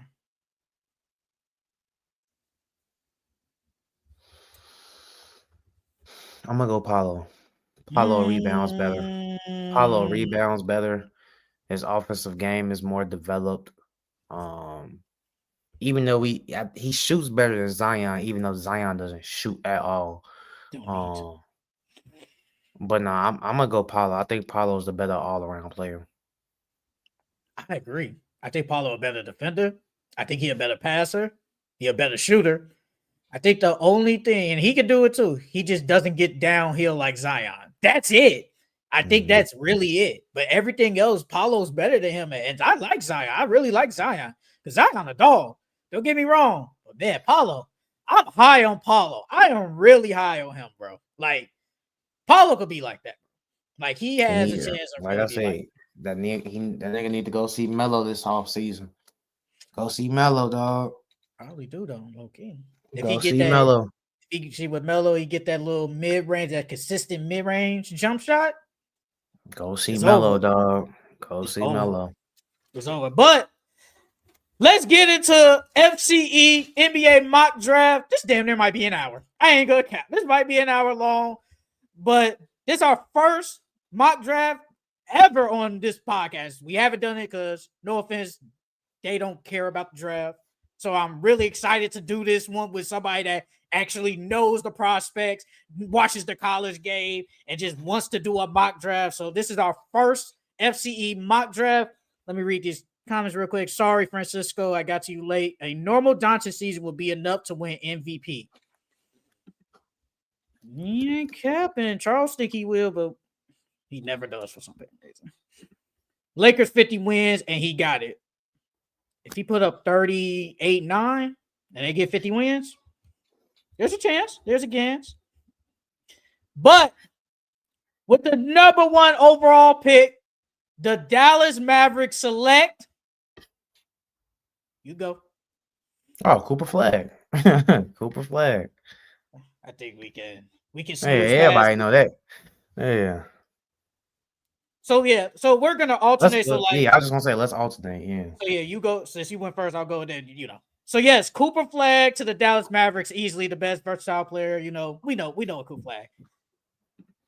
With the second pick, this might be shocking. This would, mind you, this would be for the Ace Bailey BS. The Spurs select Ace Bailey. Now look, you talk about it all the time, bro. They don't really need another point guard, especially if you're going to keep this core. Now, I get it. He's 6'6", athletic, all that. But, bro, I think they need more of another forward to pair with Victor Wembanyama in the front court than another point guard that, if they do this, that he could potentially play the 3 or just be the backup. Now, could Ace Bailey potentially start right away? I don't know. But I think he has a little bit more upside than Dylan Harper, and this is a position of need for the Spurs instead of getting Dylan Harper. So Ace Bailey to the San Antonio Spurs. Number 3 pick, I got VJ. I'm saying go. My second pick. No, yeah. Then you start. So you'll start with 3, but then I'll say my third, and then So all right. Second pick. Well, yeah, I had Dylan Harper for this second pick. One, because if they trying to go get KD, I think they might have to trade De'Aaron Fox. Because it makes no sense. I mean, if you're gonna draft Dylan Harper, it makes no sense to have 3 guards on your team. That makes no sense at all.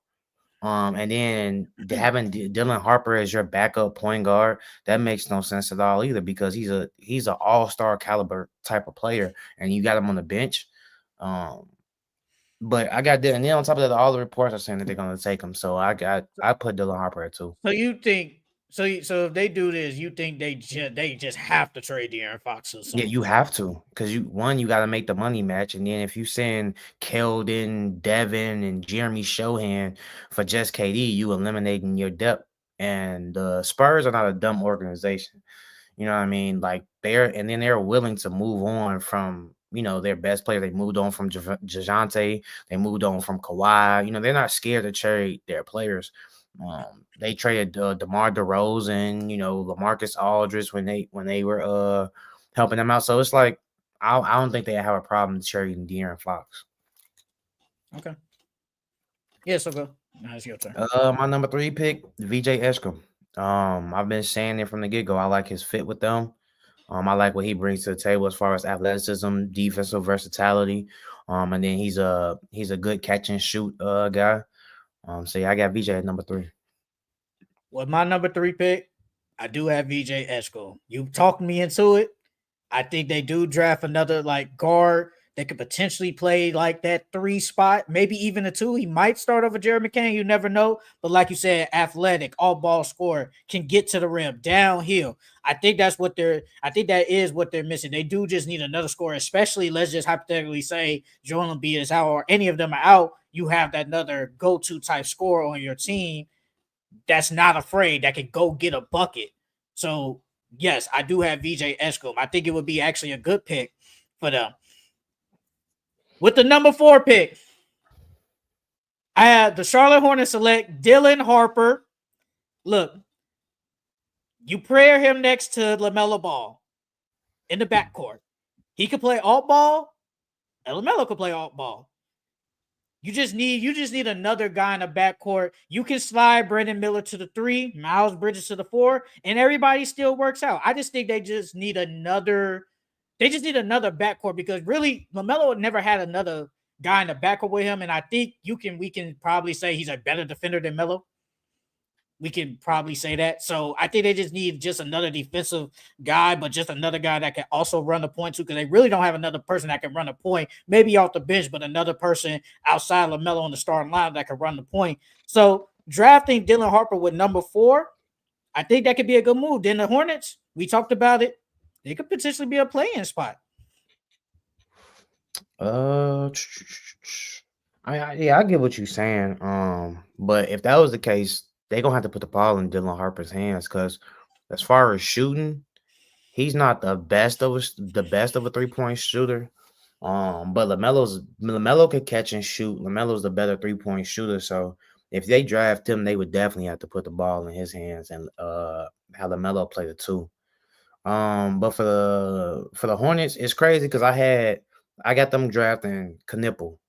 I had Knipple when they had first announced the draft lottery. I had Knipple going 5 to the Jazz, but with all the reports coming out lately saying he's had an amazing private workouts, he's shooting the heck out the ball, and I think that's what the Hornets need. The Hornets need another shooter in that starting lineup, and on top of that, Knipple, he's not a lockdown defender, but he plays hard, he hustles, he makes all the winning plays. He gives maximum effort on defense, so I think that'd be a good pickup. Between having him and Brandon Miller in your backcourt, or because he's like 6'5", 6'6", so he's not small at all. Yeah. So you can either put him at the 2 or you could put him at the 3, and then have Brandon Miller and LaMelo be your ball handlers. And like I said, he's a great shooter. So if you hit him in the corner, it's knockdown. So I got Knipple at 4. There you go. And then 5, I got Ace Bailey, especially with all the rumors of him not wanting to work out for these teams because he wants to have a lot of minutes right away. The Jazz are about developing their young guys.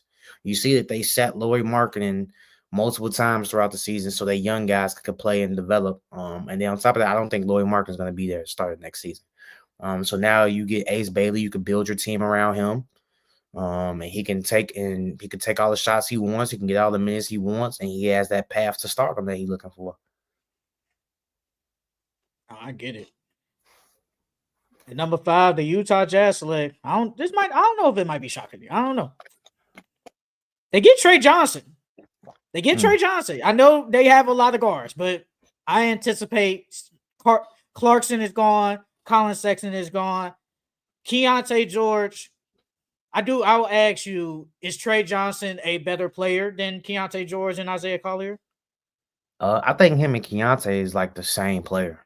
I think they like Okay. legit the same player. I think he might be a little bit better, more consistent than Keontae, but they literally have the same game. Okay. I really didn't know. That's why I wanted to ask you. But yeah, I think they just need another scorer in the backcourt because maybe Isaiah Collier isn't starting caliber. I don't think he's like the starting caliber. I think he'd be your backup or maybe even Keontae George. But I think Trey Johnson, I think he was high on him even during the college season, if I remember. Mm-hmm. I think you liked him a lot. So they just need another scorer. He averaged 19 points for Texas last year. So just getting a natural scorer and the shooter, I think that's what the Jazz been missing. Like, it's really just Lauri Markkanen. Then after that, pick your poison with whoever next. And number 6, the Washington Wizards select Antetokounmpo from Duke. Look, the Wizards need a lot of stuff. They're kind of moving in that right direction, but just to get another 3-point shooter, potentially maybe in the little front court, because I was thinking, let's just hypothetically say they have Jordan Poole, Bub Carrington. You could slide Antetokounmpo, but I feel like he might come off the bench to start. But hypothetically, just stay start. Then you have whoever, Alex Sarr. I think it helps spread the floor for them, and I think they just need more shooting on that team. And Antetokounmpo was one of the best shooters. He shot 40% from the 3 in college. So I got Antetokounmpo to the Wizards. Number 6, I got Jeremiah Fears. I think Fears will be great for them. Although they got Bob, and they got Jordan Poole, I still feel like they're searching for their point guard of the future.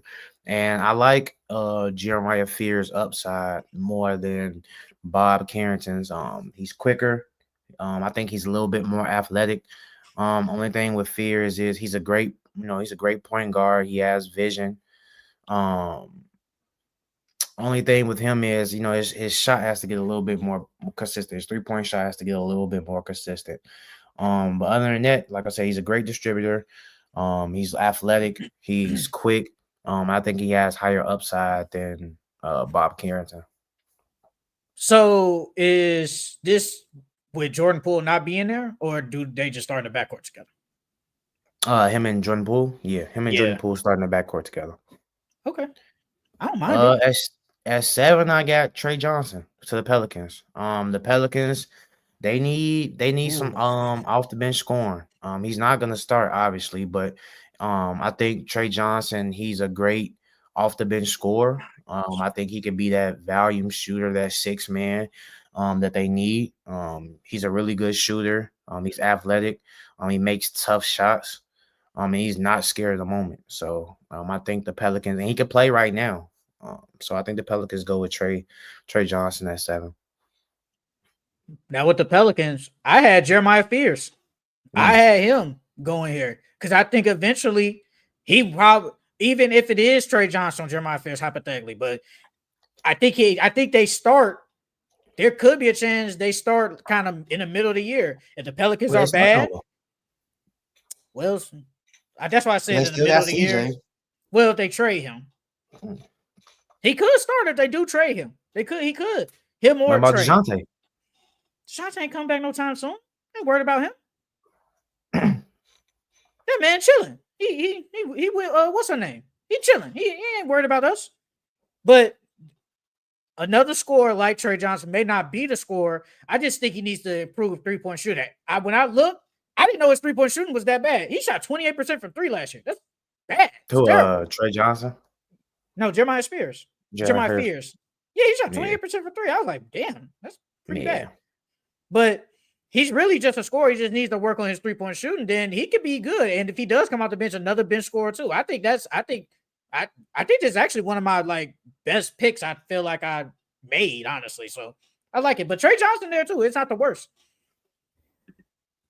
I was about to say New Jersey. The Brooklyn Nets select. Can't pronounce his name. Kaprizov Jakunis, point Bro guard from from Illinois. Illinois. Yes, the Nets ain't going nowhere. If you need this guy to build around, you got the point guard that you need. Playmaker, can score. I mean, when I was looking at the stuff, they say he can damn near do everything, and you've seen him up close, so you know what he can do. So they say pass, can shoot, three, just a legit point guard. And if you want to start a franchise with somebody, you need that legit point guard on your team. Why not pick Jakunis with the number 8 pick?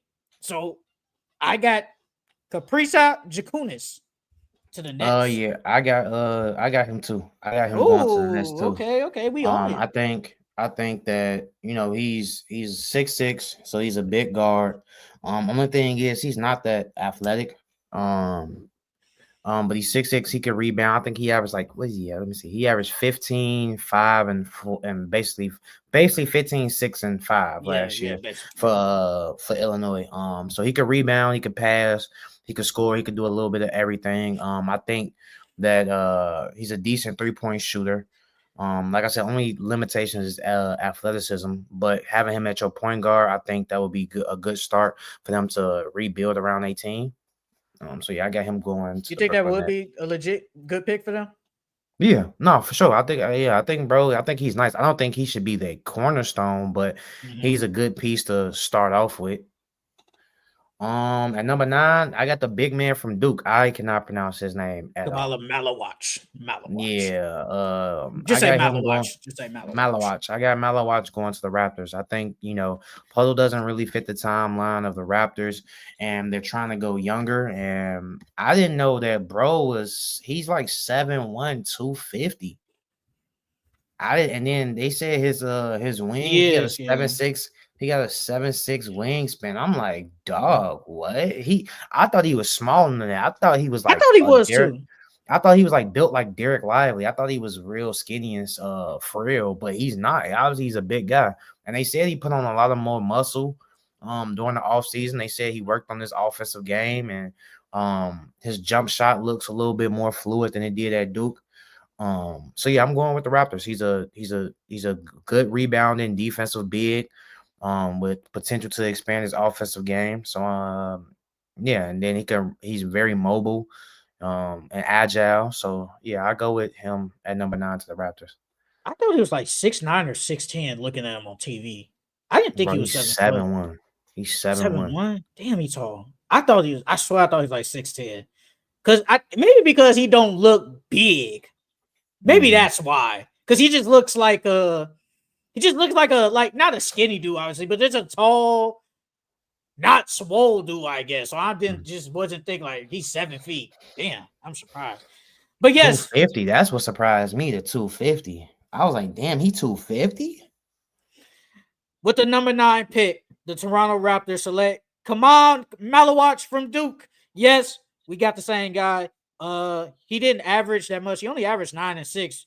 But like you said, he can shot block.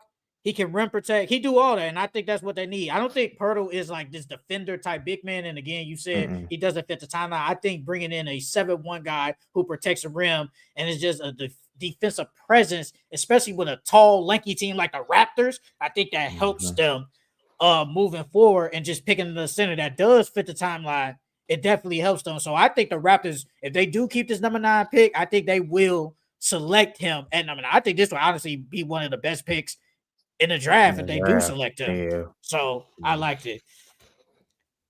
At number 10, now this is where it get kind of, the Houston Rockets select Carter Bryant from Arizona. Look, he came off the bench, and the Rockets are a deep team, but lateral quickness, can block shots, real good on defensive end. He fits what the Rockets do. We know they are one of the best defensive teams in the league, so why not get another defender to come off the bench, play defense when you need to? Could he score? Probably, but needs to improve on his finishing. He, like I said, only averaged 6 points and 4 boards, but he will improve on that later down the line. But just getting a guy that fits what the Rockets' identity is, that's the guy you pick at number 10. So the Rockets get Carter Bryant. Yeah, number 10, I had Carter Bryant too. Like you said, Ooh, it's all about fit. I think the Rockets are the good. He's 6'6", he can play D. He's like more of a 3 and D. He shot 37% from three last year with Arizona in the 19 minutes he played. But like I said, it's all about fit for them. They're getting defensive wings, three and D guys, that fit their defensive scheme and fit how their team plays, because I think they're gonna trade some of those guys, honestly, to try to get KD or try to get whoever next season, because they can't pay all those guys. You got too many fours over there anyway. So I think they draft Carter Bryant to replace one of those guys or two of those guys or whatever the case may be. At number 11, I got Noah.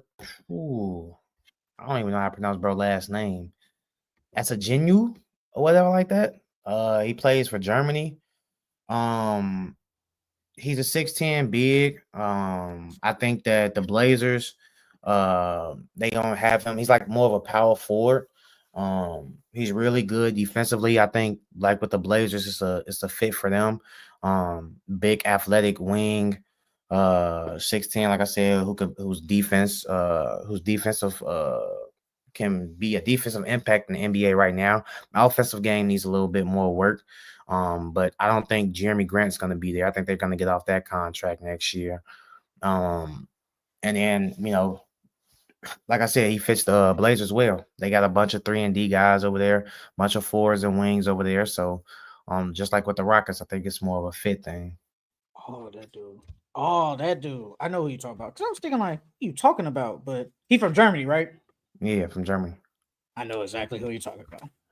I know exactly who you're talking about. At number 11, the Blazers select Colin Murray Boyles. Like you said, you get another athletic wing, a little bit undersized, but like you said, Jeremy Grant not gonna be there. And I think if Jeremy Grant's not there, he carves out more minutes with the team. He averaged 17 and 8. And I think he could be pretty decent. I've seen a lot of mock drafts, and a lot of people have him high. He was really good at South Carolina. So add him to that group of young guys for that team. They can make some noise. And I think he could fit perfectly for what Chauncey Billups have them doing. So Colin Murray Boyles to the Blazers. At number 12, for your Chicago Bulls, the Chicago Bulls select Derek Queen out of Maryland. Look, man, we both Chicago natives. We know what's going on. They're going through it over there. But you just need another big man. You need another young big man. I think the only thing that hurts him is just he's undersized. He's not like 7 feet, he's like 6'9". But I think he can do a lot of stuff for a big man. I think he can run, can handle the ball for a big man too. He can score. He can give you about 18 points. He averaged 16-9 this year. Even though college is a different story, but I think they just need another big man that fits the timeline, just another scorer to go along with that group. And he has like the Josh Giddey that will feed him the basketball. And I think that will help in his development. So the Bulls draft Derek Queen. I think it would be a great fit for the Bulls. Yeah, at number 12, I got Derek Queen as well. Like you say, he's sick.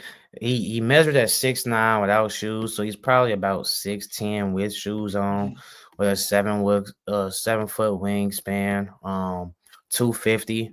He's a great rebounder. So that's gonna translate immediately to the NBA. He can stretch the floor. He can shoot a little bit, even though he didn't shoot the best percentage in college from three. He still showed the mechanics that he can shoot.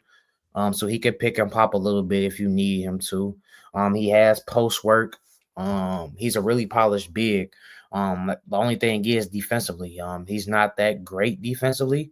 And how will he compare to the 7-footers that he faces once he gets to the league? But like you said, if they need to go younger, Vucevic is probably gone before the season.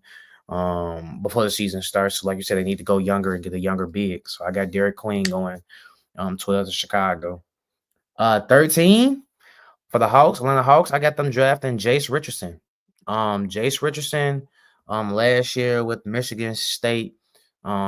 He averaged 12 points, 3 rebounds, 2 assists, shot 41% from 3, so he can shoot the ball very well. And Atlanta Hawks need a backup point guard. I know that they had Cason Wallace's brother, was it Keon Wallace or something like that? They had him. And I think they had what's bro name? What's the little light skinned bro? Lefty. What's his name? You talking about guards? Yeah, that guard. It's the dude. But regardless of the fact, they need a backup point guard. And they need a backup point guard. And Jace Richardson, he showed that he could play make. He showed that he could shoot the ball from 3. He isn't a liability defensively. He still works on D. So yeah, I got them selecting him. What's it? I'm trying to find bro name. I can't even find his name. But yeah, I got them getting Jace Richardson. At number 13, the Atlanta Hawks select Igor Denham from BYU. Look, the Hawks are bad as a defensive team, and he brings the defense. And with this team, he doesn't really need to score. It's not like we're asking him to drop another 20. We got Jalen Johnson. We got a Congo. Dyson Daniels' offense has improved. And we have year 2 of Zachary Richardson. And like you said, he could be a backup point guard, come in, get everybody else involved. A really good defensive guard, and he's tall. He's 6'8". 6, yeah. Oh, he's 6'8". I thought he was like 6'6". Yeah, that's what they say. He's 6'8". That's what they said. That ain't the point. 6'8", 6'6", whatever. But he's just a tall guard, defensive skills. It's just his offense needs work, but he will eventually get that. And there might be times he plays with Trae Young, and Trae Young has that defensive guy right next to him in the backcourt. So the Atlanta Hawks select Igor Denham. At number 14, the San Antonio Spurs select Asia Noel from Georgia. Again, I know I said they got another 4, but look, you can't go wrong with too many 4s, and especially like he was good last year for Georgia, and then it's like you don't need him to come in right away. He has a defense. He's a really good defensive forward. Offense is good enough. Probably needs to improve the 3-point shooting, but that will get ahead. That will work eventually. So they just need to They just need to stockpile in young players, and this pick might not even be theirs. We might not be theirs, but we're just going off what it is now. So the Spurs select Asia Noel. At 14 for the Spurs, I got Liam McKinley. Liam McKinley, he averaged 15, 6, and 2 assists for UConn last year. He shot about 31% from the 3, but he shot 86% from the free throw line. So, the 3, and he was taking a lot of tough shots. So his low 3-point percentage doesn't really attest to the shooter that he is. He's a really good shooter. And then he's about 6'6", about 6'6", 6'7". So he can play the 4 spot, and you can pair him next to Wemby. And you could have another shooter in that lineup. I think his rebounding, his shooting translates to the NBA immediately. So he's a guy that can help you win now. Oh, that's not bad. That's actually not a bad pick. Hey, so if they get Harper and him, that ain't bad. Hypothetically, that's not bad at all. That's not bad. That's not bad. At 15 for OKC, I got them drafting Colin Murray Bowles, the guy from South Carolina. Like you said, his 3-point shot needs a little bit of work. He shot 26% from 3, which is terrible.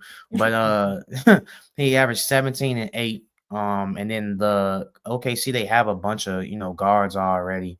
So they need to get some 4s on that roster. So I think they go with him. I think they go with him at 15. No, Keith, the Thunder don't need nothing. They don't need nothing. They just drafted guys just because, bro, because they got to.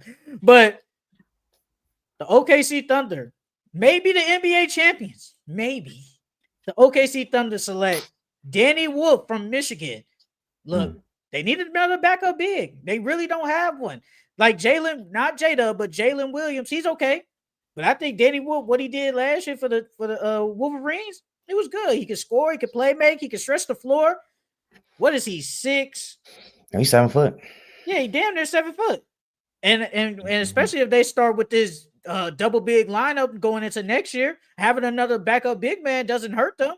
Then your bench is already deep enough. Why not get a good backup big man to go along with that deep bench? So I got the Thunder drafting Danny Wolf from Michigan. And number 16, the Memphis Grizzlies select Jace Richardson from Michigan State. I think, and this is going after Desmond Bane trade. I think they just need another scorer now with Desmond Bane gone. Who else is going to score for you guys? I think Jace Richardson showed some promise with Tom Izzo. I think he started out slow, but then eventually he took off. He took off and was probably their best scorer on the team. Facilitate. He's a decent defender. And I think him going to the Grizzlies with Ja Morant and Jared Jackson, I think it's a good move for them. So, Jace Richardson to the Memphis Grizzlies. For the Grizzlies, I got Igor Denham. I think that he's what is he 6'6"? 6'6", He's 6'8", 6'6", yeah, 6'8" or whatever like that. He's a big guard.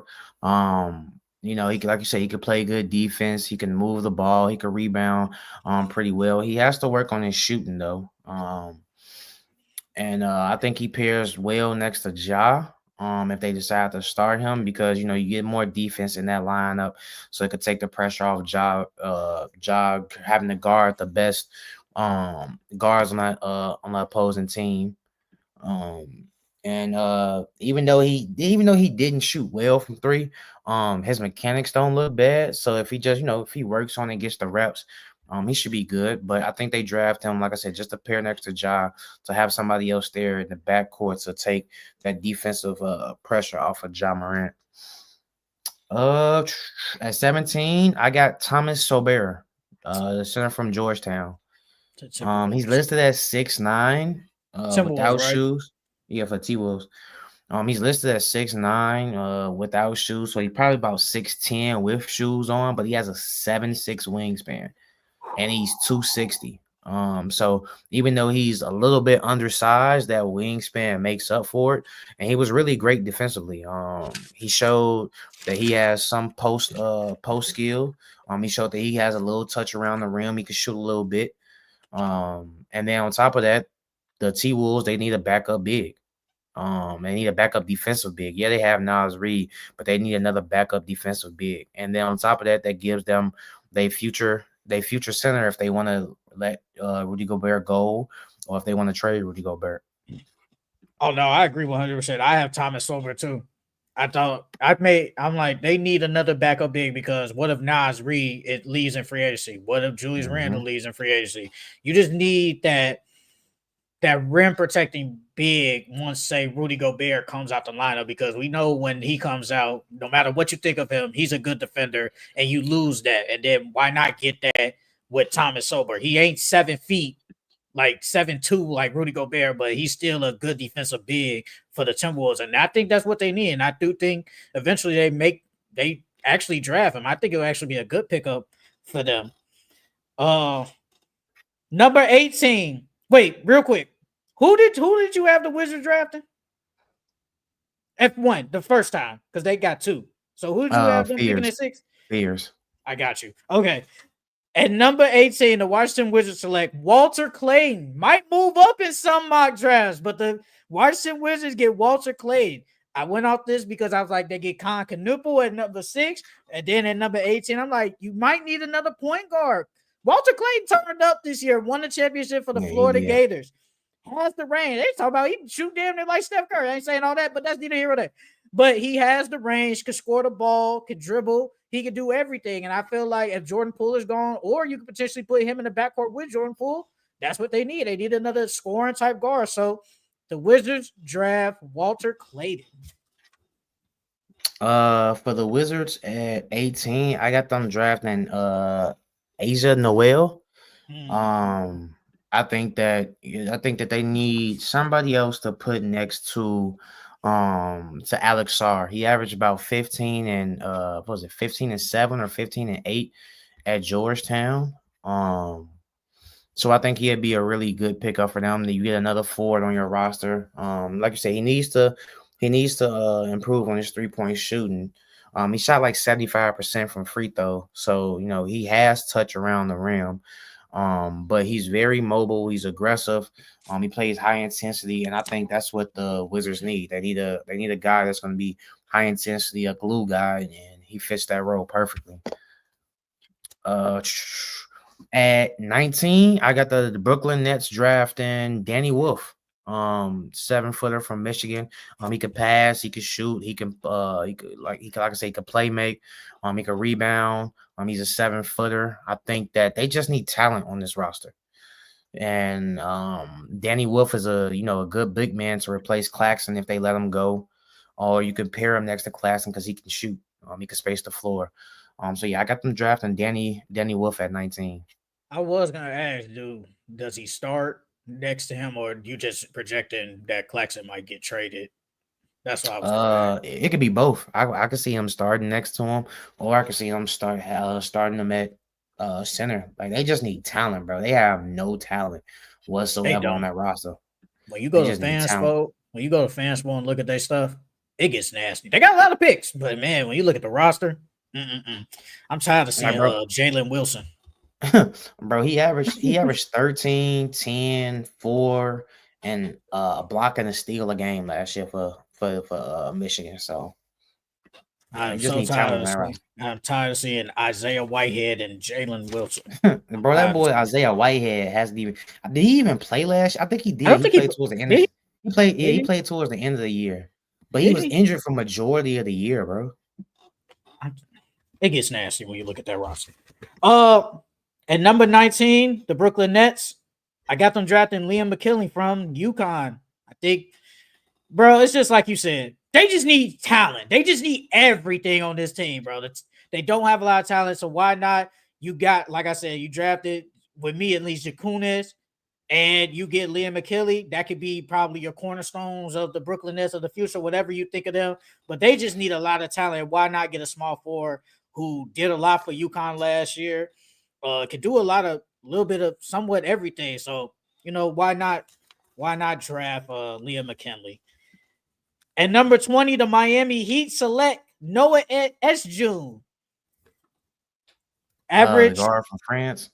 Yeah, man. The Heat, they kind of need a lot of talent. I think they are kind of lacking outside of like Khalil Ware and Bam. They're kind of lacking the front court on the bench. Has the upside. His finishing ability is really good. What is he? He's I think, did you say it earlier? He's 6'10. And he has the size to go with it. So they just need a lot of size, just need some more talent on that team because they sometimes they really don't have that much talent on the Heat. So I think drafting Noah Estra would be a good fit for them. It'd be a good fit. At 20, for the Miami Heat, I got Will Riley, from Ooh. Illinois. I think that the Heat, they need scoring. Uh, and bro, one thing bro can do is he could put the ball in the basket. He didn't shoot that well from three, in college, but our offense at Illinois was terrible. We took a lot of threes, but we took a lot of contested threes, and it was just never no synergy on the offensive end. But I think once he gets to the Heat, he's gonna put that work in. They're gonna make him better defensively. He's gonna become a better shooter. The Heat always develop guys. They always do a great job of developing guys, and I think him going there, he could develop really well. Like I say, he's 6'8", so you can put him in the backcourt with Tyler Hero if you want to. Um, and he's pretty lengthy for his for to be 6'8". I think what's his measurements? I think let me see. He's Oh well, he never mind. His wingspan is 6'8", so that ain't that good. But um, yeah, he's a bucket, and the Heat need scorers, bro. They need people that can put the ball in the basket. And like I said, he's a matchup nightmare because he's 6'8", and he can shoot the ball and he can put it in the basket. So I like Will Howard going to the Will Miami Heat at Riley. 20. Will Will Riley. Riley, You said Will Howard. Riley at 20 to the Miami Heat. At 21, I got Cedric Coward. Um, he was the guy from Washington State. Yeah. Um, There's been reports about him saying that he might get selected in a late lottery. They said they like his defense. His shooting has improved. His scoring improved. Um, and then on top of that, the Utah Jazz, they have a lot of guards over there. They need some forwards. And bro is about 6'6", 213, 215 with a 7'2" wingspan. So I think him fitting that 3-and-D role will be great for them. And then pairing him with who would I have with Ace Bailey, I think them two would be really good together. Some people said they compare him to J-Dub. Cedric Coward, Yeah. I'm not surprised. Shout out to the 6 people in the stream. Make sure you like, comment, and subscribe to the video. We are almost done. Then we'll get to our finals. I ain't gonna lie, this where it did get kind of nasty for me. Once it got to like 22-ish, it got kind of nasty. I ain't gonna lie. It got nasty. But I do actually, at number 21 for the Jazz, I do have Cedric Coward. I think you get another scoring option to go with the Jazz. Look, they need some talent too. They need kind of some talent too. Might as well go over there, go get some buckets, natural athletic forward, and to pair with who did I have for the Jazz? I had Trey Johnson. So now you bring the scoring over there for the Jazz, and now if you do go into a full rebound, you can bring in the two cornerstones, and they can both go off. But I think drafted another guy that could just score a little bit for them isn't the worst. So yeah, I agree with you. Cedric Coward to the Jazz. Now at number 22, I had Joan Berger, the guy from France, the big man. The only reason I got him there, they need another backup center because Okongwu is the guy. Clint Capella isn't coming back. He's a mobile big, can run in the pick and roll with them. And obviously with Trae Young, we know he likes to do that in live threats. So just getting another big man to come off the bench for them, I think that would be a really good fit for them at 22 for the Hawks. So I got Joan Berger, center from France. And who did I had Jason at 22, I got Nikki Clifford from Colorado State. He averaged 19, 10, and 4 for them. And he shot about 37% from 3. He's about 6'5", probably about 6'6" with shoes. So if you wanted to, you could put him next to Trey. He's a good shooter. He has nice size. He can rebound. He's like a glue guy. He's a Swiss Army knife. He can do a little bit of everything. So you could pair him next to Trae Young, or if you want to just bring him off the bench, you could bring him off the bench, and him and Jace can be that those go-to scorers off your bench. Now at 23, I didn't know who to pick for the Pelicans. If I'm being honest, I think I wanted to say they need some backup forwards to go behind Trey Murphy and Herb Jones. So I put Hugo Gonzalez, the guy from Real Madrid. Real Madrid. Yeah, I think they just need a forward, so I selected bro for them. I haven't even watched it. I haven't watched this game at all, so I don't know. No, I told you when it gets to this point, it gets a little nasty. I ain't gonna lie. But at number 3, I got the Pelicans selecting Nick Clifford. Okay. Nick Clifford. I did. I had them picking Nick Clifford. Versatile wing, can score, can rebound. He fit. I think they just need a lot of some more scoring off that bench. He won't start right away, but just more versatile. And then if say one of them get hurt, I think he could step in and play a role for them in the starting lineup until they come back. But just getting more bodies and just more type of like forwards for them. He was good for them. He played where did he play? He played Colorado State. You said so, yeah. So I think Nick Clifford could be a good pick for them at 23 for the Pelicans. Now at 24, this will be quick. Now, this is where I had Hugo Gonzalez. Look, man, the Thunder just draft anybody. They just draft anybody. I'm not even gonna pretend like I know bro. I don't know bro at all. I'm just being honest. I don't know bro at all, but I just had the Thunder picking Hugo Gonzalez. Might as well. Because I saw one person that said the guys they draft probably won't even touch the floor for them. Nah, they won't. They won't. So They really won't. So yeah, I had Hugo Gonzalez to the Thunder. For the Thunder, like you said, they literally just drafting anybody at this point. But I got them selecting Drake Powell from North Carolina. I think they select him for his defense. He's really good on defensive and offense needs some work. But defensively, the Thunder are all about their big wings and 3-and-D guys who can run the floor, play good defense, and leak out in transition. I think he with Drake Powell. I think he'll do great at that for the Thunder. Is it your turn? Yeah, it's my turn. Okay. At 25, I got Maxey Ronald, the big from Stanford. He's 7 foot, with a 7'1" wingspan. He averaged 20-11 with 2 assists, shot 34% from 3. And to be honest, I think he's an upgrade over Wendell. You get a 7-footer. Wendell catch trades. You get a 7-footer. He averaged about 1.5 blocks last year. So you get a big body down there because, bro, I feel like when Wendell's down there, bro, nobody's scared to challenge Wendell. Now you at least got a 7-footer down there. He's about 250. So he's a big guy. You're not gonna just go down there and challenge him. You're gonna think twice. But when Wendell down there, you're gonna try Wendell. I mean, on top of that, he can space the floor, and I think that's what the Magic need. They just, like we said earlier, I wouldn't say he's Porzingis, but he's Porzingis-esque as far as 20 points. He can rebound. He can shoot from 3. He's a big body. That's what the Magic need. So I'm selecting him at 25.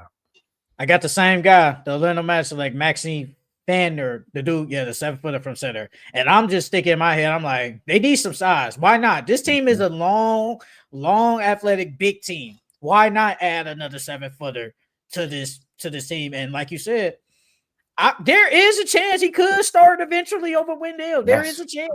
There is a legit chance he starts over Wendell. And he was good. Bro, I saw he averaged 20 and 10 at Stanford. I didn't know that. I didn't even know that. Mm-hmm. I'm like, damn, this dude good.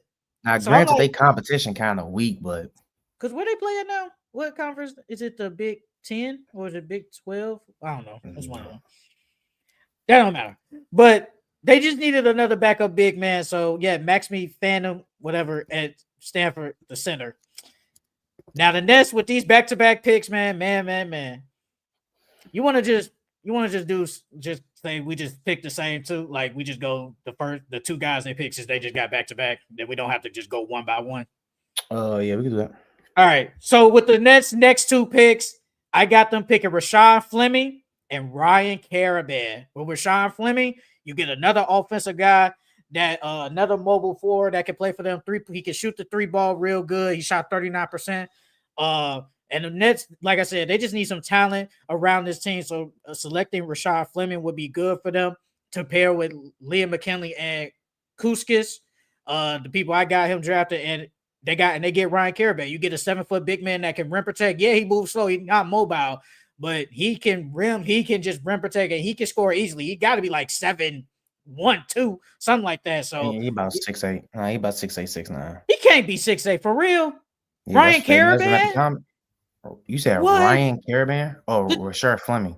No, Ryan Caravan. No, I'm talking about Ryan Caravan now. The dude from Creighton, the big guy.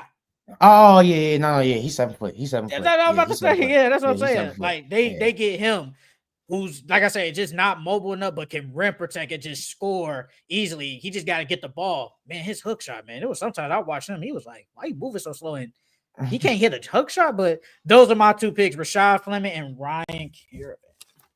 For my 26th pick for the Nets, I got Nolan Terror, a point guard from France. Before the season started, he was projected top 10 to go top 10. But he dropped because he wasn't shooting the ball that well.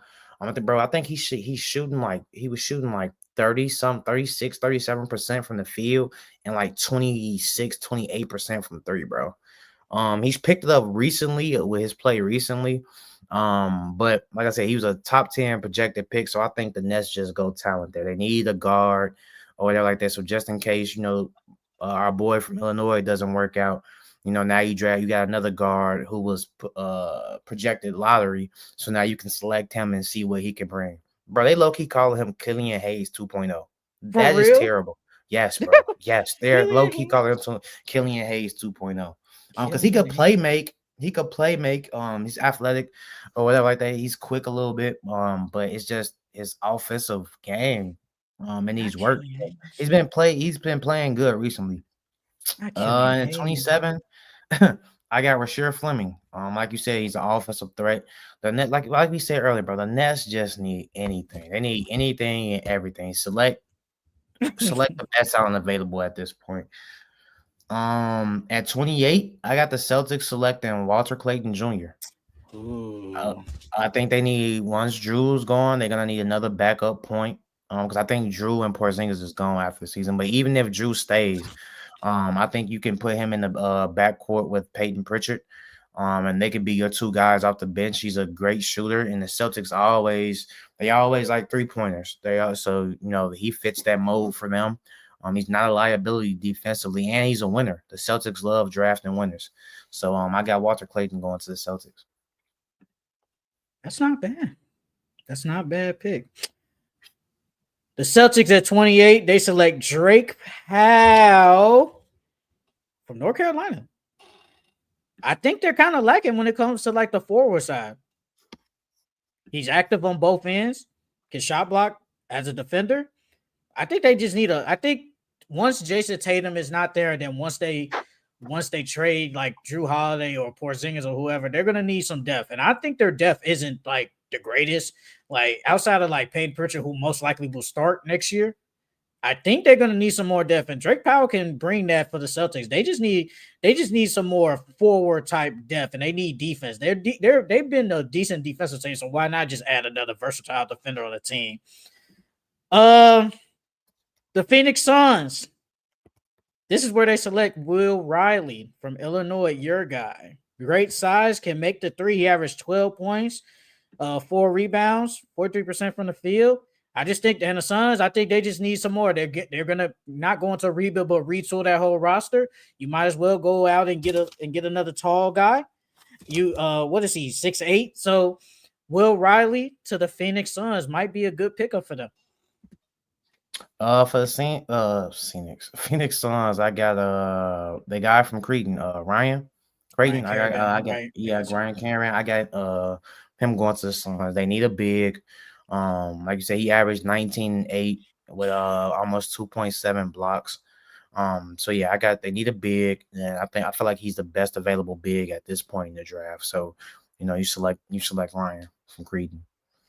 At 30, I got a dude Thero from Arkansas.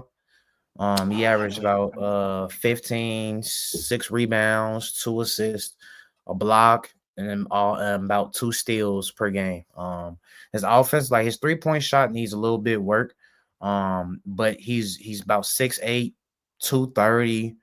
He's athletic, bro. So I think his defense is gonna translate to the NBA immediately.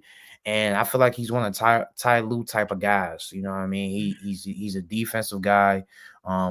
If he's open, he could knock down a 3. But other than that, his shooting just needs a little bit of work. And like I said, I think he fits the Clippers pretty well. And I think he's one of Ty Lue guys. So, the type of guys Ty Lue likes. With the last pick in this FCE NBA mock draft, the Los Angeles Clippers select Noah Pinga from France. Get a guy that can handle the ball, can knock down 3, can play all over the court. He probably won't get the tick because the Clippers have a stacked team. But I think Ty Lue just needs one of them sleeper guys that could potentially come in and have an impact on the game at that moment of time. So why not get a guy in Noah Pinga? And that is it for this FCE mock draft. Hey, it was one mock draft on here that had Walter Clayton goes on the Suns. That ain't. They do need a guard. They need a point guard. But does he start if he goes to the Suns right away? No. Hell no. If Bradley Beal went there, there's a conversation. He could. No. I And didn't know he was that small, bro. He like 6'3". who, I didn't know Walter he was that Clayton? small. Yeah, He I was didn't know out he there was that getting. small. He was out there I getting thought he was buckets. like at least like 6'4", 6'5". The ESPN one, they had Liam McKinley going to the Heat. Yeah, I seen that one. Yeah. You like him to the Heat? I mean, yeah, because they need talent, but not really. I don't think he really fits them for real, for real. In the same ESPN one, the Blazers drafted Giannis. They already got a lot of guards. Yeah, This guy from that from Illinois. Yeah, they already got a lot of guards. Yeah, they don't need him. They got Scoot, they got Shaden, they got Anthony. Yeah. Hey, the best pick to Derek Queen won, man, to the Bulls. You actually like Derek Queen to the Bulls? Or you just think it's like he the best available. Yeah, he the best available. They just need a big and they need to get the one I like is that Raptors one. The one from Duke. Malawatch. The big man from Duke. I like that one. Malawatch. And then I like OKC drafting bro from South Carolina. I think he'll actually get ticked. Colin Murray. Oh, I think Murray Boyles. Yeah, I think he'll get. Oh, and I like the Knipple to the Hornets one. I like that one too. I think they got him moving up. Yeah, in the ESPN they do have him. You think he can move up to top 4? Yeah. Mm-hmm. Only because Ace Bailey did that stuff that he's doing right now. That's legit it. That's legit it, bro. A VJ to the Sixers is just. I think that's probably locked if they keep that pick. Yeah, that's locked. Like that's locked. That's locked. That's locked. So basically, after the top 3, that's when it gets to who we don't know. We don't know. Hey man, Ace Bailey, man, I think he want to go to the Nets, man. Just go out there and hoop, bro. Just go out there. You think he want to drop that low though? I mean, the Nets got the. I feel like it's gonna be hard. I feel like it's gonna be hard not choosing him if you the Jazz, Wizards, or Pelicans. Like you gotta choose him. Well, in the ESPN one, they got the Wizards drafting him at 6. Yes, because he'll start, right? You think he starts on the Wizards right away? Yeah, for sure. Yeah, he'll play 4. What's they starting lineup is Bob, Jordan Poole. If they keep Chris Middleton probably starts. Chris Middleton, Ace and Sarr. Well, what was they starting lineup before, like last year? Do you know? Let me see. I'm gonna go to it. The Wizards. The Wizards got the 5th pick, right? No, 6th pick. Wizards are bad. They're so bad. Yep. They starting lineup was Jordan, Bob Carrington, Jordan Poole, Justice Champagnie, Keyshawn George, and Alex Sarr. Ugh. Yeah, bro, he started. Yeah, he started. He started. But that's it for our FCE mock draft. Let's get into the NBA Finals. The OKC Thunder are 1 win away from winning their first championship in franchise history. They are up 3-2 in the series. Last time we talked, the Pacers was up 2-1. On Friday, real quick to summarize, Shai Gilgeous-Alexander goes crazy in the 4th quarter, leads his team to victory. And in Game 5, it was the Jalen Williams show. Dropped 40 points. Shai Gilgeous dropped 30 points to lead them to a 3-2 win. Now they're 1 win away from winning the whole thing. What is your takeaway on the Thunder series so far? Well, start with Game 4. That was Alex Caruso game. If we being honest, Alex Caruso low-key saved them, bro. Him and J-Dub. I feel like every time they was down or the Pacers started to extend their lead, though one of those two got a bucket to save them and keep them in the game, bro. Alex Caruso had 20 and 5. I don't even remember the last time Alex Caruso even dropped 20. I wonder if that's his career high, to be honest with you. Real quick. You know he never dropped 20 all regular season, but dropped 20. Yes, never dropped 20 all regular season, but dropped 20 he barely twice. Played. But dropped 20 in the playoffs, in the finals twice. Yeah, bro. That was an Alex Caruso game, bro. But like I said, every time the Thunder tried to get it close, the Pacers will pull away. At one point, I'm not even gonna lie to you, I thought the Pacers was gonna win that game. But but Shea took over in that fourth quarter. OKC, they won the turnover and the rebound battle, and they slowed the fast break points. I've been saying this since every round that the Pacers have played. If you slow down their fast break points and you out rebound them and you limit your turnovers, you will beat them. And that's what OKC has done in the last two games, which is why they won. And then I feel like in game, really started in game 3, but like game 4, J-Dub finally realized, like, bro, they can't stop me going to the hole. I'm gonna just go to the hole damn near every play, and either I'm gonna get fouled or it's a bucket. And then Mark Dagnall did what I've been asking for: play your bench. He finally played Aaron Wiggins, Isaiah Joe, of course Alex Caruso. But he played more guys off of his bench, what I've been asking him for. And when he did that, they responded. They played well. You got SGA to get some rest. You got J-Dub to get some rest. So now they were ready and prepared for the fourth quarter. And then in game 5, I feel like that was OKC's game the entire game. They were up 14 at half. J-Dub couldn't miss. Like, he dropped a 40 ball. They couldn't stop him going downhill. He finally shot well from the 3. Shea had a bad shooting night, but he made up for it with his free throws. Aaron Wiggins and Cason Wallace played great off the bench. I think they both gave you double digits off the bench.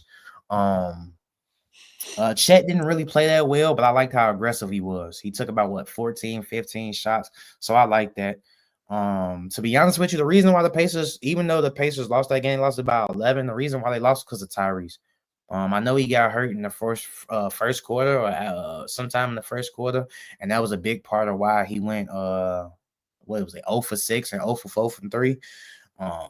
So if he would have gave them a little bit of anything, they probably could have won that game. But Siakam, Naismith, and TJ McConnell and Obi tried to keep them in the game. Again, the OKC limited their fast break points, and they made the Pacers turn over the ball, and that's a big reason. That's a big reason why they won. And to be honest with you, bro, I don't understand why Rick Carlisle is not playing TJ McConnell more, bro. I do not understand. Your boy Andrew Nembhard, who you was fighting tooth and nails for, he ain't been doing nothing since the playoffs started, bro. Hold on, I think I got the stats right. Real quick, I ain't making no excuses. I ain't trying to. And when I get to Tyrese, I ain't gonna make no excuse for him either. But with Andrew Nembhard, he do got to guard Shea. He do. I'm just saying. I'm just saying. He got to guard Shea.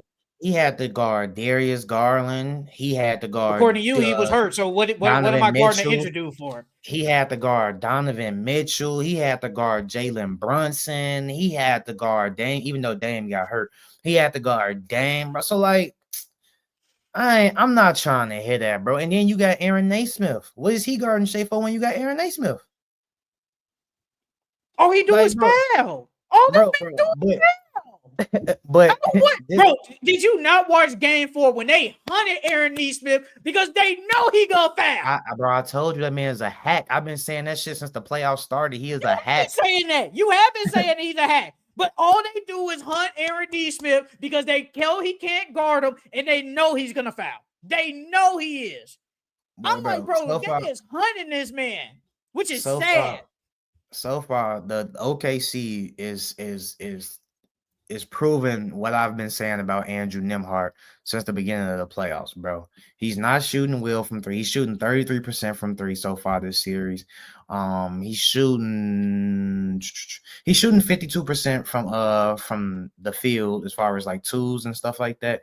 But OKC's just literally letting him shoot, bro. They letting him, they telling him, we want you to beat us. We want the others to beat us. Granted, Aaron Naismith is playing great, but Nembhard is not playing as great as he was the first couple of series. If he was playing great as he was in that Milwaukee series or in that Cleveland series, this would be a whole totally different series, and they probably would be up right now, to be honest with you. And then your boy Tyrese, like, like me, I give players a grain of salt, bro. He was hurt. I know you If do. he didn't injure his calf, it probably would have been a different ball game. They probably would have been a closer ball game. They probably would have won. But even with that calf injury, he has not played well at all. He hasn't played well at all. He's only averaging, what is he averaging? He's averaging 15 I think points. it's like And you 15. called this 15 and 7. You called this man a superstar. A superstar in the Yes. finals. The NBA finals does not I'm average standing by it 15 too. points, bro. That 0 for standing 6 by. game that he had was one of the worst playoff performances in history, bro. And I agree. Yeah, he had And 7 rebounds and 6 assists. That's great. I don't But care what he about that. shot from the field and the turnovers, bro, no, that was not a great game at all, bro. That's not superstar. I'm sorry. He's a great player. He's an all-star, maybe a star, but he's not a superstar, bro. He hasn't proven it at all this series. Well, he The man had is one good superstar. game. He had one good game. The man is That's superstar. not in my opinion. superstar, bro. That's not The man is superstar, bro. superstar. The man is We superstar. in my you opinion. gotta be realistic, bro. That's not superstar, bro. Averaging 15 points in the NBA Finals is superstar status. I He think can't he's a even give you different type of 20. superstar. I think he's a different type of superstar. I think he is a Bro, different he's type. supposed to be their best player. True or I false? think he still is the best player. I think he is still So the if best player. your best player is only giving you 15 points in the NBA Finals, how you gonna win like that, dog? What if I've always said about him? What if I've always said about has him? only averaged 15 points in the NBA Finals, bro? What superstar? I don't think a lot of superstars do that. No But again, superstar has done that. and then again, I've always said he's different. He's a different type of superstar. He's a pass first type of superstar. He ain't gonna be dropping 25, 20. Does he need to play way better than what he has done? Yeah. But I don't expect him to always drop 20-some points every night. He's just not that type. He does it in a lot of ways. Now, granted, Steve Nash was compared a superstar at one point. He never dropped no 20. Now, this ain't the finals. I get to understand. But he wasn't dropping 20-something. So, Tyrese is just different. People say he's Steve Nash-ish, which probably is. But I'm just saying, he don't need to drop 20. But he definitely can't have 0 for 6. And I don't care if he was hurt. Actually, let me start from game 4. He has to drop 20, bro. He has to. Ain't no way you gonna win an NBA championship only averaging 15 points as the best player on the team, bro. You gotta drop more than 20, dog. Look, bro. Look, let me start with game 4. Game 4, I felt like the Pacers blew that game. Not gonna cap. Thought they blew that game. Jalen Williams was doing everything possible. But if we're being honest, Shea was not having a good game. Before he goes off in the fourth quarter, he was not having a good game. He really bro, he shot 12 for 24. He shot 12 for 24. He was not having, bro, he wasn't doing really nothing in that first half. I said before he went off in the fourth. Before. That's what I'm saying. Overall, he did have a good game, but I'm saying before he goes off in the fourth, he was not having a good game. He wasn't. He goes off in the fourth. He dropped 15 points in the fourth quarter. He hit 10 free throws. Then people keep saying the refs. I don't think the refs cheated. The refs just do what the refs did. That's what people were saying, like in the comments. I'm like, bro, the refs ain't cheat. They just do whatever. But J-Dub went crazy. Like you said, Alex Caruso came up clutch. And Shea did what he had. And Shea does what he has to do. When it's the fourth quarter and I need to go to the line and get some points, that's exactly what they did. Because I thought when they was up by 10, Obi got that dunk to ignite the crowd. I'm like, it's looking like it's getting to that point, man. They might go up 3-1. I swear to God, I'm like, they're going up. And I thought Tyrese was in. Thought it was in. Pascal, for some reason, he only got one shot attempt in the fourth. I don't know what happened. I just don't know why he disappeared. I felt like Rick Carlisle should have did something. Miles Turner, I'm just convinced he'll never rebound, and it is what it is. Because there's no way you that tall give me 2 rebounds. No way! You should not give me 2 rebounds. Bro, masterful game from Obi Toppin. Obi Toppin was leading the charge. I'm like, bro, we're right there winning. But the thing is, what was it? Game 3? Ain't his contract up at the end of the season? Who? Obi. No, they just signed. They re-signed him. I think it was this past summer or the summer before. They re-signed him. So they got him. I was gonna say he need to get paid, bro. The way he playing, he need to get paid. They got him. They got him locked up. But Obi Toppin had a good game. Andrew Nembhard, look at this. Like you said, Andrew Nembhard, outside of really the Bucks series when he was going crazy and the Bucks couldn't stop him, he just been average or he been bad. And I've come to realize like he's going to not do nothing on offense, but he's going to do decent enough on defense. It's cool. You just need other players to step it up. You do need Tyrese to drop 20, at least in game 4. They probably could have won that game. But I think Ben Mathurin had the worst fourth quarter I've ever seen in my life. Bro, fouling, missing free throws. And he was actually out for free throws in the Knicks series. Now he missing like 4 in the clutch. I'm like, because I'm thinking in my head, I said, if he hits the free throws, because I think they was down by like 5 or something like that. He missed the free throws. They got that turnover when the Thunder threw the ball. He hits the free throws again. They damn near tie the ball game up. And who knows what happens? Who knows what happens? Man. But it don't matter. Who knows what happens? He wasn't made for the moment, dog. You the one that was hype over Ben Mathurin. That was you. I mean, but this is I still believe in the talent, but this is the finals, bro. Like, this is not the first, second round of the playoffs. This is the NBA finals, bro. It's a lot of pressure. And it's the clutch time. That's a lot of pressure, bro. I want to hear that.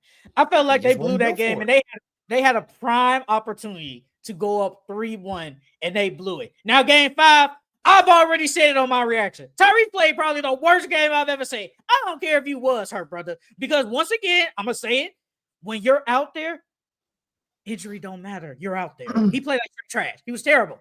0 for 6, 0 for 3. You only had 4 points? You don't do that. You don't do that. And I'm going to say this again. Why the hell did Rick Carlisle look at TJ McConnell, lead them back into the game, and said, you're not coming back into 2 minutes left in the fourth quarter when we're getting blown out? Why the hell did he do that? I don't know why he did that. This is what I would have did. This is what I would have did. Once I see Tyrese, bro, because Tyrese Halliburton wasn't giving you nothing. He was just out there at this point. Because every time he got the ball, he had a wide open 3 at one point. He didn't even try to shoot. He just passed it back up. I'm like, he's not doing anything. He's just out there. And politics plays into it. Because LaShawn McCoy said it. I ain't gonna say I don't like LaShawn McCoy. He be saying some wild stuff sometimes, but I agree with him on this. You talking about folks that play football, right? Yes. You know they be. Yeah, they be talking about basketball because they got nothing else to talk. But he said Tyrese Halliburton has like the cachet to basically say, if I can go, I'm gonna go. I can stay in the game. I'm one of the best players. But it's up to Rick Carlisle to say, look, brother, you ain't giving us nothing.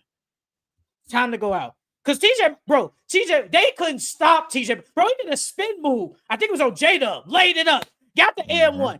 Bro, I'm not saying they would have won the game, but when they got it down to 2 points, I'm just like, man, if they could get a stop and tie the game up, it's anyone's game at this point. I ain't gonna say they would have won, but I'm just saying it could have got. Then J-Dub hits a 3, they go on 5. It was a wrap after that. I'm like, they can't do nothing. And then they just turned the ball over 4 straight times. What can you? There's nothing you can do. Tyrese is out there labor. They turn the ball over every damn time I look up. Andrew Nembhard oh man, Jesus Christ, he turned that ball over so fucking much. I'm just like, that's your boy. That's your boy. I know but they all turned the ball over. They all turned the ball over. So this is nothing new that the Thunder forced these turnovers and get in transition. This is nothing new. But I think Rick Carlisle should have just kept TJ McConnell in the game, or at least should have brought him back in. Like, bring him back in with 2 minutes left is just crazy to me. He should have brought him back in with like 5-6 minutes left, bro. Because when did he sub out with like 9 minutes left or something like that? I thought it felt like he subbed out like late in that third quarter, we being honest. Like, because, bro, even if you subbed him out because he was tired, bro, you could have took a timeout. You know how many media timeouts that they get? Or you could have just took a timeout. Let him, bro, on top of that, I would have let him sit for a cut, like at least 2-3 minutes. Halfway through the fourth, he would have been in the game for sure. I thought J-Dub played one of the best games. That was probably his best game in his career. Yeah. That man was unstoppable. Yeah. He was unstoppable. And that's why I gave him his praise when we started. The man was a monster. No one could guard him. No one. Neesmith, torch. Obi, torch. It doesn't matter. And Shea had 31 and 10, but it don't matter when your Scottie Pippen is going off for 40 points. Chet ain't been great on offense, but his defense has been great. I think Chet's defense and his rebounding. His rebounding too. I think Chet's defense has been great. And the thing is, Alex Caruso didn't even go off. But when you get contributions from Aaron Wiggins and Keisha Wallace, like you said earlier, and them, bro, Aaron Wiggins smacks the three every time. I feel like every time he shoots is going in. Mark Dagnall's finally playing his fucking bench. Why are you going? We said this earlier, bro. Why are you going away from what worked the entire season?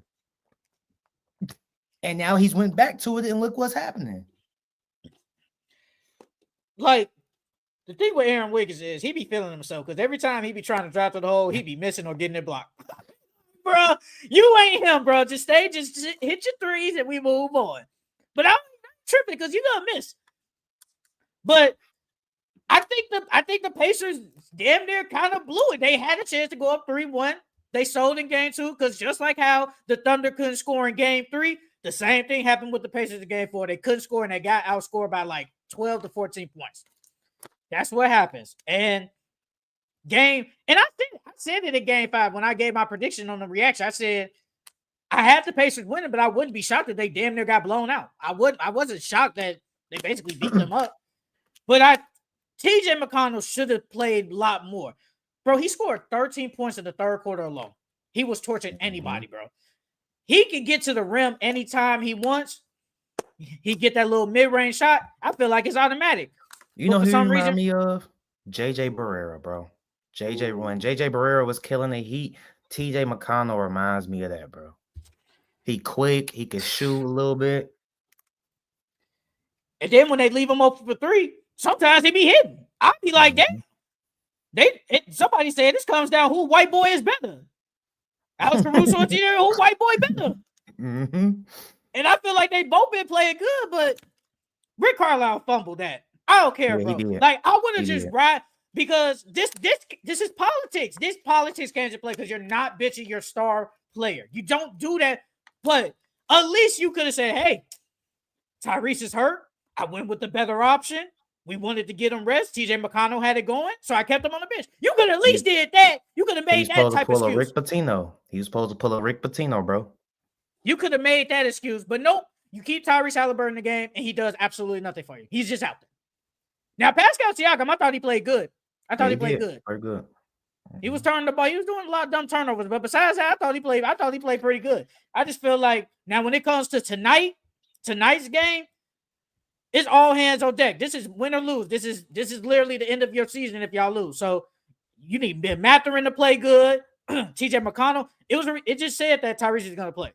So I think he's just gonna. I think he's gonna go out. I think they're gonna do like how OG did last year. If you out there ain't doing nothing and hurt, just come sit on the bench, bro. But I have no problem with seeing him play because you can't go out like this in the finals and basically say, I'm too injured. Like, this is the finals, bro. You never know when you're getting back here. But that calf strain ain't nothing to play with, bro. I just had a calf strain recently, bro. Like, and I went to go hoop yesterday, and bro, trying to shoot, trying to jump, like all you thinking about is your calf. That's the only thing that you're thinking about, bro. Every time I shot, bro, my calf felt like it was cramping up every single time. And he's in the NBA, so I know that shit is twice as worse than what I'm feeling. So that ain't nothing to play with, bro. That calf is not nothing to play with. I believe you. It's just you can't just say I can't go. I give it up in the finals. Like this is if this was say game 1, maybe 2. Okay, that's cool. Whatever, you get off a game, but then we got another game. There is no other game after this. This is it. If you lose, it's over. So you have to go out there and play. You have to. You have to go out there for your brothers. They're going to attack him every play. Oh, of course. That's what you're supposed to do. That's what you're supposed to do. So you go out there, see how it is. Then it's up to Rick Carlisle to be like, look, bro, you're too injured. You can't do nothing for us. So we bring in TJ McConnell in. Let's see how it works. And we move on. But for this game, Ben Mathurin got to play good. You need Obi Toppin to play good. I think Miles Turner has to step it up. I think he's just been super mid. Pascal, I think he's gonna show up. Pascal, I wouldn't be shocked if he dropped 30 today.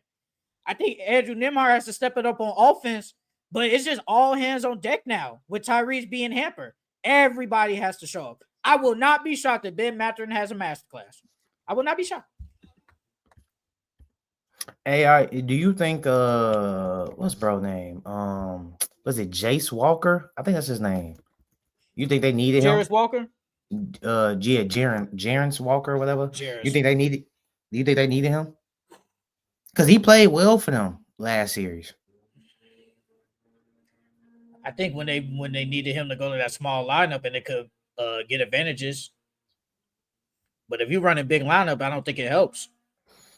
But I think yeah. when they run when the Pacers run that when they're small ball lineup, and then when the Thunder try to do the same thing, they're both small, but the Pacers are still bigger than them. Like Obi Toppin is bigger than whoever's on the court. Pascal is bigger than whoever on the court. But Mark Daigneault is realizing, hey, when I got Chet out here and freaking Isaiah Hartenstein, we're huge.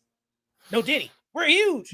So That's why I don't get why he didn't just stick to that shit from the first place, bro. That shit don't make no sense to me.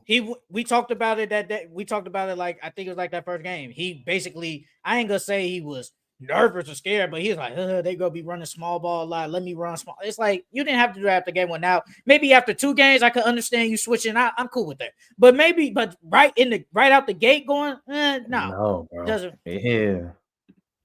But I mean, bro, no, go ahead. I was just gonna say, I think for the Pacers, in order for the Pacers to win this game and make it go game 7, Tyrese has to give you something. He can't go 0 for 6. I'm not saying he needs to drop 20, but he needs to at least get you double digits. Pascal needs to have a game like how he had in game 5. Ben has to step it up, and you have to play TJ McConnell more. TJ McConnell, besides Pascal and probably Obi, he's probably been your 3rd best player, if we being honest. Like he's been hooping. He's been the one mismatch that OKC cannot solve. It's literally him. You know what I mean? So he has to play more. Pascal needs to go crazy like he did in game 5. Obi Toppin still give you the same thing. Like you said, Ben needs to step up. And Miles Turner, this has to be a Miles Turner game. Miles Turner has not made his imprint on this series at all. Like you said, he's been super mid. In order for them to win, he has to put his input on this game and to try to force a game 7. He needs to hit his threes. He can't hit a 3 to save his life. He can't hit a 3 to save his life. And I like it when a game because it brings the defensive presence, but his offense ain't doing nothing. That's why, bro, there's people talking about we might have to take Miles Turner out the game for Obi Toppin, but it's like, why does it have to come to that? It shouldn't have to come to that majority of the time because he should be better than this, but he hasn't because Obi Toppin, because they can't guard him either. They don't have nobody that can really athletically stay with him. When he gets downhill and in front of somebody, they don't got nobody to guard him. They really don't. But for the Thunder, I mean, bro, look, if J don't gonna have a masterclass like he did last time, I ain't gonna say he dropping 40 again, but I could see both of them dropping 30. And if the role players hit their shots like how they did, like, bro, I mean, 14 for 32, that's 43% from the 3. I mean, they'll win. Chad has to play better. Chad has to play better. Even though Chet has been great defensively, he still has to play better offensively, bro. Man, is Chet the 3rd option? For real? Right now? No, just period. Like, do you think he's a 3rd option for real? Of course he's a 3rd option on OKC, but like in general, like say if he was to go to another team, would he be good as a 3rd option? I think Chet's really like a 4th option. Oh wow. Because I mean, granted, you have SGA and Jada, but he's not giving you anything offensively, and he's not really shooting like that, bro. Oh wow. And this was the number 2 overall pick. Yeah. Oh wow, bro. He only averages 10 shots per game, bro. He should be taking more than 10 shots a game. In the finals, or are you talking about in this year? In this season, in the finals so far. Well, credit he did miss some time this year. Go back to last year. What did he do last year? He only averaged 11 shots. How much did J-Dub average? Hold on. So far in the finals, he's averaging around like 11, 12 shots, bro. J-Dub this season, he's averaging 17 shots. That's a lot. Like and the finals so far, he's averaging around 16, 17 shots still. That's a lot. Like, that's a clear big difference on shot attempts. That's what I'm saying. Chet needs to be more aggressive. That's why I say he's a fourth option because he's not aggressive enough, bro. Like he should at least be taking 13, 14 shots a game, bro. There's no way you telling me Chet cannot take at least 13, 14 shots a game. He did take 15 last game. He was just Yeah, that's what offensively I said. He bad. was aggressive. He just wasn't hitting shit. I like that he was aggressive, but they need him to be more aggressive, bro. He's too passive. Yeah, man. Shea and J-Dub, man, if they go bring out a Michael Jordan, Scottie Pippen like game, you might as well wrap it up, man. Because that was a MJ Scottie Pippen type game in game 5. J-Dub gets all the love he deserved, man. The man was a monster. I didn't think he could do all that, but he did. Yeah, Did you ever see dog, him bro. being like this coming out of Santa Clara? I didn't No, see I this thought he coming was out of Santa good. Clara. He was decent though. I didn't think this. I thought he Yeah, was I didn't see good though. this. I definitely because I'm like he played for Santa Clara. He was decent. Santa Clara was a good team when he was on there. But I'm like, I did not see this. That's why I thought Chet was gonna be, like that guy. Obviously, he got hurt rookie year, and maybe it's different. Maybe it's different if Chet plays that year. Maybe it's I don't know, but can't control the Because past. It is what that allowed J-Dub to take more shots and to grow into his own. Yeah. because Chet was supposed to be at least probably the second focal point of that team because he's the second overall pick. He's literally a second overall pick. So maybe that changes things, but it is what it is. But now J-Dub is clearly the second option. Hey, is J-Dub better than Jaylen Brown?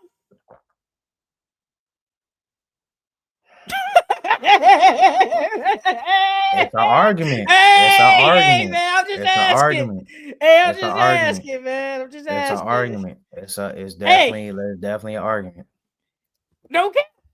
J-Dub he might be better than Jaylen Brown. He might be. He might be better than Jaylen Brown. And ain't no trade to Jaylen Brown, but low key, he might be better than him. Low key. I'm just asking. Jaylen, J-Dub, man, hooping, man. Hey, do you think the Finals MVP is close if they do win? Because it's been a talk. No. Okay. Don't get me wrong. J-Dub did have that 40-point game, and that helped a lot. But Finals MVP is Shea. That is Shea. Yeah, it's definitely Shea. Man. What he's done, just all playoffs and everything. He's done everything, bro. Because J-Dub really hasn't had besides that 40-point game, and then I probably say like them first couple of them first two games. Couple of games, he didn't play well. He didn't play. Shea played well throughout. Besides that one game where he had 24 or 25 or something like that. But other than that, he still played okay that game. But for the most part, it's been Shea the whole entire way. Well, let's get in this. This is it. Let's get into our pickles, man. Who do you have winning Game 6 of the NBA Finals? The OKC Thunder close it out, or the Indiana Pacers force a Game 7? Who do you have winning and why? We closing this shit out. I told y'all we winning in 6. You had these weak ass Pacers winning the damn NBA Finals, and they made it here off sure luck. Okay, they closing these mugs out. They closing them out tonight. I ain't gonna say it's gonna be a blowout, but it might get ugly for y'all. I ain't gonna lie, cause we at Indiana, right? Oh yeah, it's gonna we definitely gonna try to embarrass y'all on y'all home court. Thunder haven't been great on the road, and it's hard to close out a team on the road. They're 5-4 on the road, so they ain't been the greatest. Record. It's a winning record. Here you go. All right, it's a winning record. Here you go. Look, man, I'm gonna pull at you. I'm going down with the ship. The Pacers force a Game 7. I don't know how. Could Tyrese have a bounce back game? Who knows? But all I know is it's hard for a team to close out a series on the road. It's hard. So, like I said, Tyrese has a decent game. I think Pascal Siakam has a masterclass of a game. Miles Turner plays a little bit better. Hit your three-pointers. Don't turn the basketball over. If you keep the turnovers low, they have a chance to win. I think TJ McConnell plays more minutes in this game because Tyrese Halliburton is hurt, and I think he has a good game. Mather has a bounce-back game after that terrible Game 4 and a bad Game 5. I think the bench just comes to play better, and the Indiana Pacers force a Game 7 on Sunday night, the last game of the regular season. But that's it for the Full Court Entertainment Podcast. Follow us on all social media outlets. at Full Court Insane Podcast on Instagram, TikTok, Facebook, Twitter. Make sure you guys like, comment, and subscribe to our videos. It helps us with the algorithm, helps us get up there, and for everybody to see. And also, we are on Apple Music and Spotify if you want to listen to it on audio platforms. The Pacers will win this game tonight, and we will see y'all on Sunday, man. Let's get it. Not winning, dog. Let's get it. But that's it for this. That's it for this podcast. We'll see y'all next time. Go Pacers, go. The yes sirs.